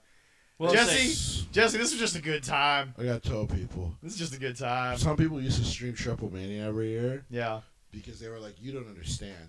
Yeah. This is 7 hours of What? just fucking chaos." Yeah. This was only about 3, but in still. the 12 they had. WWE's like, "We don't do that 6-hour No, shit no, no more." no. We got 4. No, it was good. I mean, Joaquin Wild, Cruz del Toro, Otis, and Omos Fucking from WWE were in it. Omos got. Well, Jesse, I loved it. they're using him like they said they would. He's a special attraction. He was. So he's gonna come back and fight Brock Lesnar. Yeah, exactly. Maybe. Why? But I Yeah, did. that was him and Braun. The Yeah. crowd reaction for Otis coming out, that was awesome. You want to know why? Because Mexican fans love entertaining shit, and Otis is entertaining as Oh, fuck. yes. He did the caterpillar right there. It was awesome. All I'm saying is, Jesse, this... Superior, Wisconsin's own. Yeah, Jesse, We all are so I gotta proud say of is, him. this reminded me... I don't know. This reminded me of going... So, okay, my grandfather, as everyone knows, passed away about 1.5 years ago. And my mom just recently sold his condo in Tucson. Her and my dad are going down in September to sign the paperwork. You know, that shit's got to be in person. We all know how that works. yeah. And my brother's a little disappointed because it's like selling off a part of our grandfather, right? And like to me, he was such a character. He'll live on, but you get the idea. Right. But this reminds me of nights when I was younger, and I would be flipping through the channels because I didn't know what channel was what because we didn't live down there, and obviously TV Guide's always different. Right. And I would just randomly come up to these big, sparkly, bull-looking costume things, and I'm just like, I don't know what's happening because it's all in Spanish, but goddamn, isn't entertaining? Good old Telenova TV.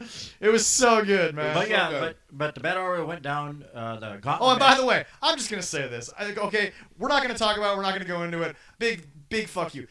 Joey Styles said something at the original ECW One Night Stand when the Blue World Order came out, and I'll say this to the Beast Meritos. Bro, if it's a parody, you can't sue. Shut the fuck up and go back to your corner. But La Parka made it all the way to the end after being in there number 1 and lost to Omos there. But goddamn, that was a great match to start out. It's a good way to start a pay-per-view. Yeah. What did you? And you got to watch it? Yeah. Yeah. Okay, yeah. Yeah, but- Awesome. God, I This love is just shit. Mexican wrestling, I- brother. I don't know what else to tell you. That's it. And It's so good. it was so good. If you didn't get to watch it, go back and anybody that's listening, go back and watch it. It is worth your time. It wasn't that long of a show either. 3-hour show. Yeah. Next up, next match was for the AAA Latin American Championship. Jesse, is it? Do you think? And okay, I'm about to ask you a big ass question. Is El Hijo better than Dr. Wagner Jr.? Ooh. That was his You think El is better than his father? Better than his dad? Because Dr. Wagner Jr. is a fucking legend, brother. I don't know if I can go there yet. Was he unmasked in Lucha Underground? Or was he unmasked at a Triple Mania a couple years ago? That was, a few years ago? I think, possibly Dorian Dawn did that because he had his mask. No. Dr. Wagner Jr., not El Hijo. Dr. El Hijo, Wagner the original Jr. Dr. Wagner. He was unmasked not too long ago. Right. And then was just wrestling as Dr. Wagner Jr. being Until he for retired. his son and everything. But like was that in Underground or was that on Triple Mania? I think that was Triple Mania. I that think they Triple did Mania? mention it was at a Triple Yeah, Mania. okay. But anyway, no, but no, Jesse, back to my question because I know that's a hard question.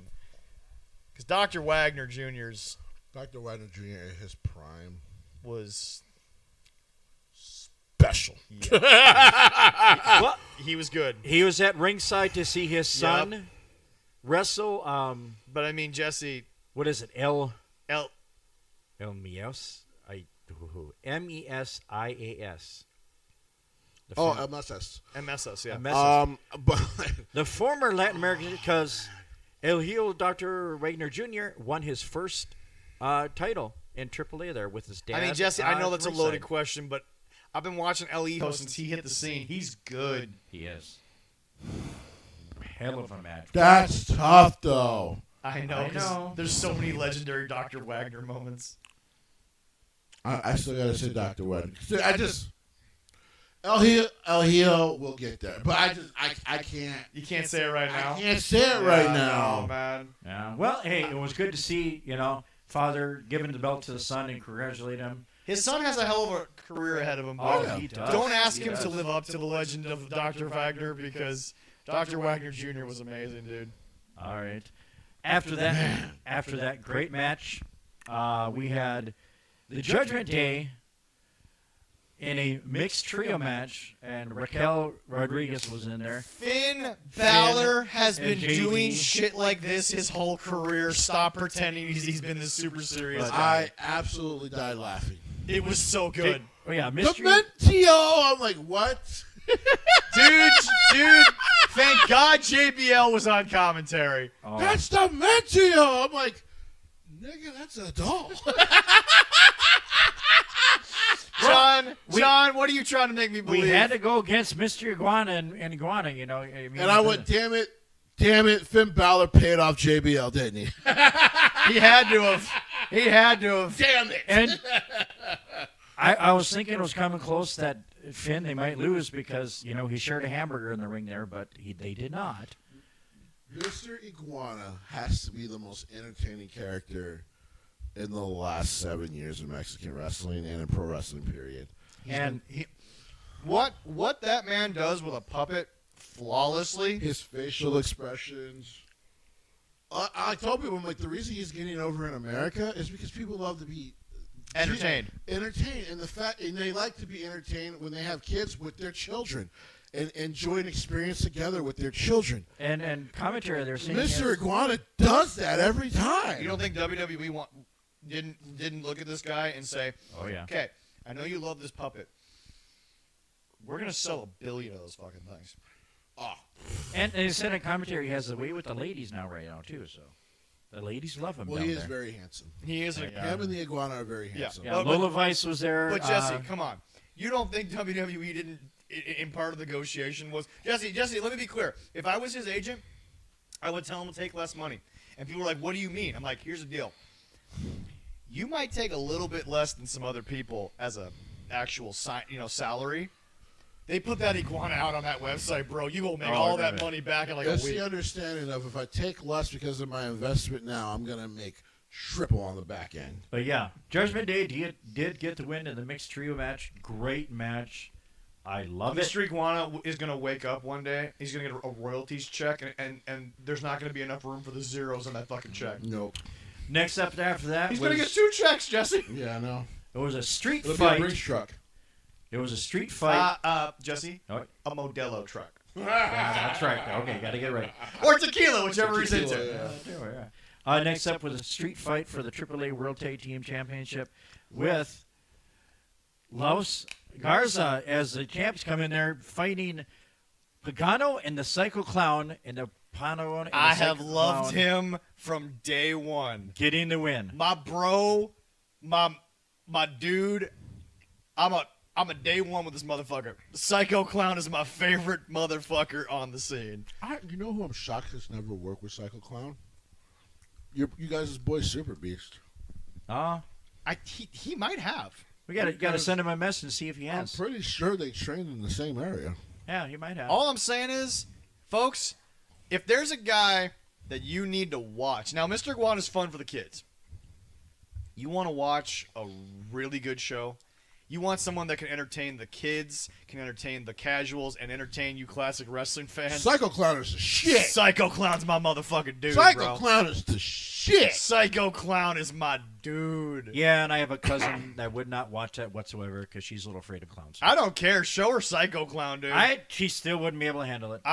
Jesse, Psycho Clown in that mask has had some of the funniest moments I've ever seen in fucking Triple A. But it was great when they He's did a win. goddamn delight. When they did win, the whole rest of the clown posse did come out and celebrate him with them. I forgot how At the fucking end. many of them were. They were. There's Yeah, quite a right, few of them. dude. Holy shit. That was awesome. I've been too busy doing this podcast. to I remember know. how I'm many like, people were when in they the all fucking- came, I'm like, holy shit! I forgot there's that many. I think there was an inside joke there about there being a lot of Mexicans, but I don't remember. Yeah, no, this match was awesome. And listen, Psycho Clown's a legend. I really got to look it up. Just see if Super Beast has ever teamed with Psycho Clown. Psycho Clown. If you could flip him a message, see if he can tell you. You know, you never know. Yeah. Maybe But anyway, no, Jesse, like, this is one of those moments where I tell people, if you want to see the perfect culmination of what Mexican wrestling is, the joy, the humor, the laughing, the crying, the drama, the in-ring technicality. I'm not saying he's the greatest of all time because, God, that Mount Rushmore of Lucha is just going to be fucking stacked with probably like 8 God, feet. no shit.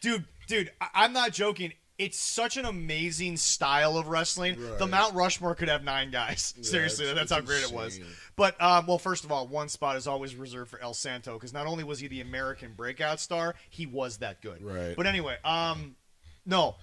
If you want all of that in an amazingly great package, it's Psycho Clown. I fucking love Psycho Clown. Next match. All right, next match, and this was for ladies champ. It was like the Queen. Oh, so it's what is it? It's it's Reina del Reyes, and it was Reina del Reyes. Yeah. but it was translated, and I can't remember what they had. It was like Queen of the. It's Queen of fuck. Yeah. It's Queen of something. It's Queen of the Queens or something like that. Hold on. It's something like that. Something like that. And yes, I mean, it was fucking awesome. Their champ was Flamer and Phoebe Apache and Natalia. Natty. Her persona is Natty. You know, it's on funny the to me. Independents. Jesse, the literal translation is just Queen of Queens. Queen of Queens, that's what it is. Yeah, Okay. yeah, it's the literal translation. Queen of Queens. Jesse, I think Natalia has entered that stage of her career where I think she just wants to do cool shit. Here's the thing. On her excursion here, she's been doing a lot of cool shit. She has. The champ Flamer did get the win. Beautiful match for the ladies. God damn, I loved it. So I mean, they kind of signed one of the signees from AAA is unfortunately a woman that technically Stephanie Bakir did have a restraining order against. La Hydra. Yeah. I was like, I'm a little confused at this. How does this work? I think as long as they keep them on separate shows and they never travel to the same show, They'll probably be fine. they'll probably be okay. I was a little shocked they did it. Yeah. But yeah. Well, but Jesse, I think the one thing that you would probably be able to go to Stephanie and assure her of is, oh no, we run a pretty tight ship here. There will be no illegal activity or like stupid shit going on. Right. It's still a business. We'll do our best here. But if you guys ever end up in the same room, just know there's 9 people in that room with you, and no shit's gonna go down. Right. Like it just doesn't work like that. And let's be very clear. you want to start shit in the WWE female locker room, someone's going to get their fucking head taken off. Probably. Oh, definitely. Great match for ladies. Because, well, not only that, Jesse, but remember, it's not as lawless a country where you're under American jurisdiction, not Mexican jurisdiction. So, like, if that woman was to do anything to Stephanie, there's actually punishment for it Well, yeah. in a United States court. Big time. So. And next was a baller-ass main event. Main event for the AAA Hijo del champion. Vikingo, How do you- Dominic Mysterio. How do you go from being Dragon the fucking Lee. talk of goddamn AAA to no one gives a fuck about you in a single match? Apparently, add Dominic Mysterio. They were booing Vikingo. They were. Oh my God. Jesse, you might be right. He might be worth 20,000 tickets. Well, they're saying The man's gonna main event every WWE live event in Mexico from here to the end of fucking his career now. Dude, Jesse, I know what you were saying, and it was funny, and it was entertaining, and it was a sort of funny segment. And then I watched this match, and I was like, bro, this was the scene. And yes, I'm stealing the meme from the 434, but like I didn't know how to put it into a meme, and now I do. It's the episode of SpongeBob where Squidward puts SpongeBob out, and everyone goes crazy, and then he puts his head out, and it's fucking crickets. That's what this match was. Vikingo was the guy. They should have just called an audible and said, fuck it, give it to Dominic. Dominic Mysterio. it was Seriously, so since- damn close. Since WrestleMania, I've been like, He's been so hot. I'm like, oh, fuck. The But- tide is turned. Like, people want to see Dominic Mysterio. They had a few times in this match that I was like, the champ is not going to win. Somebody else is going to get it. The Mexican Wow. crowd was actually disappointed that AJ Styles made an appearance. Yeah, they were actually mad at AJ. Technically, in this storyline, he's the babyface. Well, there was a few people that showed up at the end there, yeah. Even a couple of the other El Grande Americana showed up. I cannot wait till they're unmasked. Who the fuck are these guys? People are saying Pete Dunne and Pete Dunne, who's and, the other? and the Bruiserweight. No. Well, Pete Dunne is the those are the same Bruiserweight. guys. I mean Tyler Bate. Tyler Bate, yeah. That's what some people are saying. Tyler Bate and I will only Pete say Dunne. I will only say this. If anyone in this El Grande Americano thing looks at me and says, if I was backstage, they'd be like, man, this isn't like, guys, you are in one of the most interesting storylines we have going. You Well- were on weekly television. Just like, I'm not telling you be happy with your spot. Enjoy this ride because this is Well, fucking going great. The opportunity. Do something with it. when the guy was interviewing him before the match, he goes, El Grande Americana, you're a little taller than last time I remember you. Yes! Oh, my God. Because that's a big German. And he was speaking Spanish. Great. I mean, and then the stuff. and then also, by the way, Rey Mysterio was on the show to induct Conan into the AAA Hall of Fame. Which good for Conan. And that I thought was great because there was Puerto Rican who's been playing a Because Mexican like for the last Rikishi, 40 every years. time he opens his fucking mouth on a podcast, I'm like, shut the fuck up. but it was good. He didn't say much here. So. Yeah. Oh, Conan? Yeah. Oh, he spoke, but it was nice that they had an interpreter right after they said so he could actually what Ray was saying and what Conan was saying. I mean, that was great. I very happy for them, but wow, one hell of a show. They're having a Worlds Collide coming up in September here. They haven't announced if it's going to be on YouTube or anything like that, but I would love to watch I that. cannot fucking believe Dominic Mysterio is going to be a 20,000 plus draw at some point very soon here. Well, I some wouldn't people are saying with AJ going, they didn't think AJ would be winning and taking the title from Dom, but he still might. But He's going to be world champion. That's the one thing I haven't said. Like, he's going to be world champion. well, somebody said that he's going to lose his title to AJ, the Intercontinental Championship, and then go down to one of the next match pay-per-views or AAA and beat Bro, El Volcano for the title all I gotta say is this: and be the greatest. if you would have Mysterio told, in AAA. if like I always said, he was going because he's a Mysterio. He's gonna find a way to have a long career, and he's gonna be fairly popular. No one saw this coming. This is crazy. No. I'm happy for, but this is crazy. Jesse, he can be a marquee. Like this is why everyone in the back will tell you in those shoot interviews, watch out for this kid. That is why they tell you that.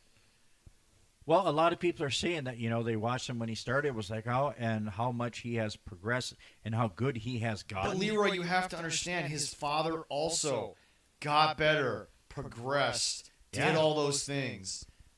But I don't know if Ray was ever the guy who sold the 20,000 tickets.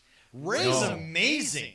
Ray is great. His whole career. And he is arguably, to what Matt Stryker said, the king of lucha because he took it to a place that not even El Santo was able to take it at the time. Probably due to like social media and TV stuff. But like, bro, Dominic Mysterio just fucking made them add more seats to a fucking Triple Mania. He's going to be world champion.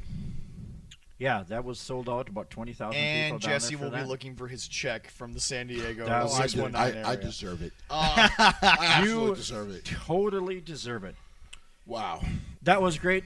But, we talked about this earlier. Did you see the last announcement from the next Grand Slam 7? Who's fighting? Did you see that, Jesse? I did.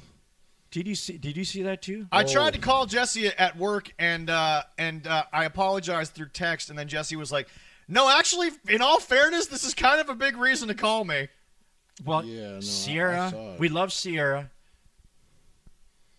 Miss Dawn will. Wow. We have to talk to these. How the hell did they I'm pull tired it off? of MAW putting me in these tough positions every time I go to this show. It's tough. They yes. gave you Vita Vaughn last time. And we bowed to her, and Sierra was ready to beat our ass, which she should have been. But we bowed to her, too, and then she was ready to beat our ass. Well, I think Sierra more wants to kick our ass from the NXT event, but that's a whole other story. You know what? That was- I will take the beating. We did get a hand heart in there, Yeah, so we we have did. to. Shit, So we got to take that. I will take the beating. We love you, Sierra. I'll enjoy it as long as I can. But hey, But that it's all right. sexy fucking witch is going to be there. Ah. This is a tough position. Leroy, I love you. I didn't even think about you when this got posted. I was was like, nope, Jesse, you're coming, right? I'm going to try not to write a sign that says, "Send me to Valhalla, Aladon," because I don't think she'll be able to wrestle after she sees us. Yeah, probably shouldn't do that. Trust me. I'm not gonna tell her how to send me to Valhalla. She'll get the gist of what She will. I will. I saw this post, and that's the first thing I thought of. I hope. Really, Oh man. I really hope Jesse saw this because, oh my God. I'm ready to She's be in. Odin, my maiden witch. Oh man. And you're also mixing two different cultures, but you don't care at this Don't point care. because it's Tyler Dunn. See, I told this to First Cassie. of all, I I'm said, very excited to see her in a match because I actually have not seen her wrestle. So she did. I'm looking forward to see what's next. No. It was What they're gonna announce it was next. In Houston. It was in Houston. Okay. Yeah. Fuck, that had to be 14 years ago. Close to it. Yeah. I did it, Kathy. We might have to rent a van to drive down there because it's going to be nuts. Because there are going to be a lot of us going down. And Leroy, I love you. I've made this very clear. I will not travel with you. You can drive. I'm going to. Okay. But I can't travel with you, my brother. We've had too many issues. Hey, I have everything under control. I have a jump pack, to be air fair, the last compressor, time and he rode everything. with me. Last time we went down. I understand that. He rode with me. I understand that, but Leroy, that was just you looking like a dumbass because of all your fucking scouts talk for 6 weeks in the show. The thing you're still in trouble for is that ghetto ass hotel we stayed in. And that's all right. The wife That's still right. ain't forgiving you for that. You're still not allowed to book our shit. That's all right. Folks, this is not a joke for the I'll podcast. let her know. Allison has made it clear to Jesse, Leroy's not allowed to touch the travel guide. Okay, she has expressed herself personally to me, and I go, yes, ma'am. That's all I said. She's also expressed herself to Jesse Yes, she has. on numerous occasions. Yes, she has. She just had to tell me once, and I go, She yes, has made ma'am. it very fucking clear. You have the card to do that. Oh my God. No, I mean it's this show is going to be the day after Halloween. She It's has gonna be made it fun. One Punch Man clear to me. Yeah. I'll get my ass handed to me after that if I do it again. The card for this MAW show Yeah. is getting insane. Yeah. Well, the headline, Mood is going to be there, and now this. They haven't announced any more Listen, matches yet. You got a really good looking world title match. Yeah. Things may change. There's a couple other matches in between. Yep. Got a couple of good looking tag team matches. Leroy, have you contacted MAW about us getting a table? No, You should get on that. but I will send a message. Are you talking to the board there still at the Emmy for Women's Nation? By the way, everyone, I'm gonna make sure you put this link in our thing, and I will put it on Patreon. You do not have to make it to Minneapolis/St. Paul to see this show to donate to Women of Nations, which is an excellent organization. They don't just help women and women of color; they help men and men of color as well. Oh, great who have- people down there. Yes. Who have been through abusive, relationships, different things of that nature. I will make sure that those links get posted below. You can donate anytime, and not just like money. If you want to send clothing, they actually have a PO box that you can send that kind of stuff to. They are a wonderful organization, so we will make sure we put that down there. It's a great thing that MAW kind of does as one of their big shows of the year. And we're always proud to just kind of pay for a table and go down and help and talk with people. And, we'll make sure we're down there. And by the way, you see us at a table, come find us. And We love to chat also, with people. this is a good place to put this since we got into such great conversation. We forgot to put it in today, but this is also where Jesse will be where Leroy will be dropping the BetterHelp link. But that is also going to be the end of the show. We appreciate everyone listening, and Leroy will put this right before the outro music. So that is basically what we'll do there. Thank you guys all so very much, and we will talk to you guys all next week. And really quick, remember DPW, November 30th, Warpath. Warpath. Go to dpdiscoverpro.com. Tickets are on sale right Tickets now. are on sale General right now. admission is $15. So go get those. I'm gonna get mine. Yes, I'll make sure you get yours. Thank you. Yeah. I was wrongfully fired. Bye bye. All right. There we go.